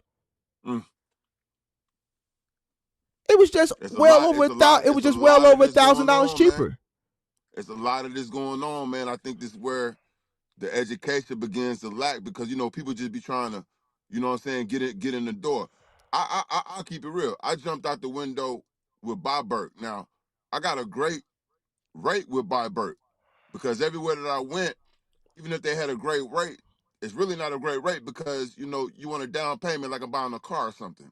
You know what I'm saying? So I was able to see through the bullshit. I got the buy Burke. I got somewhere in the ballpark of that, that monthly rate. It was decent, and the entry barrier was basically nothing. But what I did and what I'm noticing now is that the customer service aspect, which you have, kind of educated me on, the broker aspect is non-existent. You know what I'm saying? It's like it's like you're dealing with a customer service. When you call, you wait all day on the line, you're trying to get something done, and the person that you're talking to is not a licensed not fuck the experience. Excuse my language. It's not a licensed insurance agent. So you could tell them what you want all day, every day, but they can't do it then and there. They got to put it in the system, get on the phone with somebody, and then you got to hope that they even did that. Sometimes these things are not even being done. So then you call back the next day or a couple of days later, and it's like one thing might have got done, but the rest didn't get done. And now you're talking to a whole new customer service agent. You know what I'm saying? So I don't really agree with this aspect, and I'm going to definitely look into, what you're talking about, because you just educated me on something as far as finding a broker, who has more knowledge and is able to deal with these issues as far as insurance, because you're losing time, you losing money. It's some days that I ain't even leave the house because I'm like, yo, I got to get this part right here done. So I'm gonna sit on the phone and beat the lines with these people all day until I get what I want needed. You know what I'm saying? That's what the broker's job is. If you need what you in trucking or moving, or what do you do? I like to say logistics. Again, I preach versatility, you know what I'm saying? But we trucking. I got the box truck, 26 box truck. I'm about to put my kinfolk in one of those, and then I'm a CDL holder, so I'm definitely we do power only, semi trailer, but I'm helping my cousin out as far as getting his business, what I'm saying, off the ground with the with his box truck as well. So I'm coming out the door with a little versatility. I'm trying to figure out a way. I think one of the biggest secrets in the industry is the I don't know if y'all heard about it, the drive away. You know what I'm saying, the drive away industry, but it's like a lot of hidden information. You know what I mean? Are you familiar with that space? Somebody mentioned it to me. A few people have been mentioning it to me lately. I don't know. Maybe you one of the people who somebody just recently DM'd me about it and asked me that I know about it. But what about it? What about it? Because people keep bringing it up. It's a lot of secrecy in that industry, but it could be very viable because you don't have to have an asset. All you got to do is have a driver. You know what I'm saying? And you show up, they have their equipment ready, and you're just transporting it to another place. So I'm trying to figure out how to get a hold, to those jobs as well. But I'm just running 26 box truck and a power only tractor. That's what I'm starting out with. Okay. Yeah. Just get a broker, man. The broker you just tell the broker what you need, and the broker's job is to go through all that red tape for you. That's his job. You know what I'm saying? So your job is to go out there and get it. I just email the broker. Get the money. Yo, I need this. I need that. All right, I'm gonna email Bob. Yeah. And Bob, that's another small insurance company who still has to go to companies like Progressive. So I found that when you deal with smaller independent brokers and smaller independent companies, they work a little bit harder for you than going directly through the big boys because they ultimately get paid off commission. And most insurance agents, they make their money in volume over, the amount of clients they have. They focus on longevity. They want you to stay in business. Like, Right. I remember, and we just kicking it. I remember when my mother signed up with State Farm back in the day when the insurance agent would come to the house. Yeah. And this was 1988. Listen, my mother was with this person from 1988 until he retired 2 years ago. Oh, wow. So when I became 18 and I bought my first car, guess who I went to? Right. You know what I'm saying? Guess when I bought my first home, guess what the policy I went to was through State Farm, Right. through that particular person, right? So a broker, especially who's a smaller independent broker with his own practice, his job is to work in your best interest because he wants to keep you a customer because this is his career, and he's going to be in this business for 20, 30 years. He makes his money on the volume of clients he has. If he takes a small percentage and gives you great customer satisfaction, but he got 300 clients that he's making 3, 4, 5% off of, this is how he has an S600 parked out in the driveway. Because I got one more question for you. Cause I got to get you when I can get you, man. So I'm just trying to take advantage. And if you could, if you have any information on this now, when you running your policy throughout the year, you may add a driver. That driver might not work out. So you might have to drop that driver from your policy, or you might add something to your policy that you need for a certain situation. Now that situation, that job is completed, you know what I mean? You don't really need that anymore. Now, in your experience, I see that they're very, very open, always open to you adding to the policy because you're going to pay more money. What's your experience, or is it even possible to, when you want to take things off, have you had trouble with that? Like things like, you know what I mean? Like once you add something, you're done with it. Now you want to take that off so it can bring your premium back down. What's your experience with that, or is that even possible? Or is it a situation to where you're adding as you go, and everything that you add, you got to keep in mind that I'm gonna have to keep this on for at least this year, for this year, this policy. I email my broker and I say, hey, Don, Michael Jackson no longer works with us. Drop him off the policy. Just like that. Yeah. It's the broker's job is to I email him, hey, add this person to the policy. Attached is a copy of his MVR, or add this person to the policy. Here's his name, here's his social security number, whatever information, here's a scanned copy attached of his driver's license front and back. All right, Mark, we're going to run his MVR. Hey, Mark, this dude got some points. You sure you want to hire this dude? Right. Your insurance going, you know what I'm saying? But it's just the reverse when you taking somebody off. Hey, Don, take Michael Jackson off. All right, we'll take him off. It'll reflect on the next statement. Gotcha. I'll send you an updated declaration page, an updated declaration policy showing that he's removed and the rate will be adjusted. Gotcha. That's pretty much it for me, man. I appreciate you taking my call, man. Hey, y'all need to chime in if I got any questions, man. This man, a lot of people don't agree with your approach, but I like to call it the raw and uncut approach. A lot of people don't like to, you know what I'm saying, deal with the truth on face matter, man. So just keep doing what you're doing. Keep your foot on their neck. You feel me? And I'm plugged in, bro. You know what I'm saying? Real talk. I appreciate you, man. You got a channel too. I think you got a channel, right? Yeah. Yeah, Breadman TV. We in the middle of, rebranding because people like yourself, Salute the Truck and Hustle. My channel is more, focused on entertainment, comedy. I'm a stand-up comedian as well. We know shit slowed down when COVID and stuff like that. But I know content creator. I got a lot of stuff on there that mainly deals with entertainment. But I'm shout loving your channel it out. today. Shout him out. Breadman TV. Yeah, y'all follow me on Breadman TV. I'll make sure I leave a comment in there.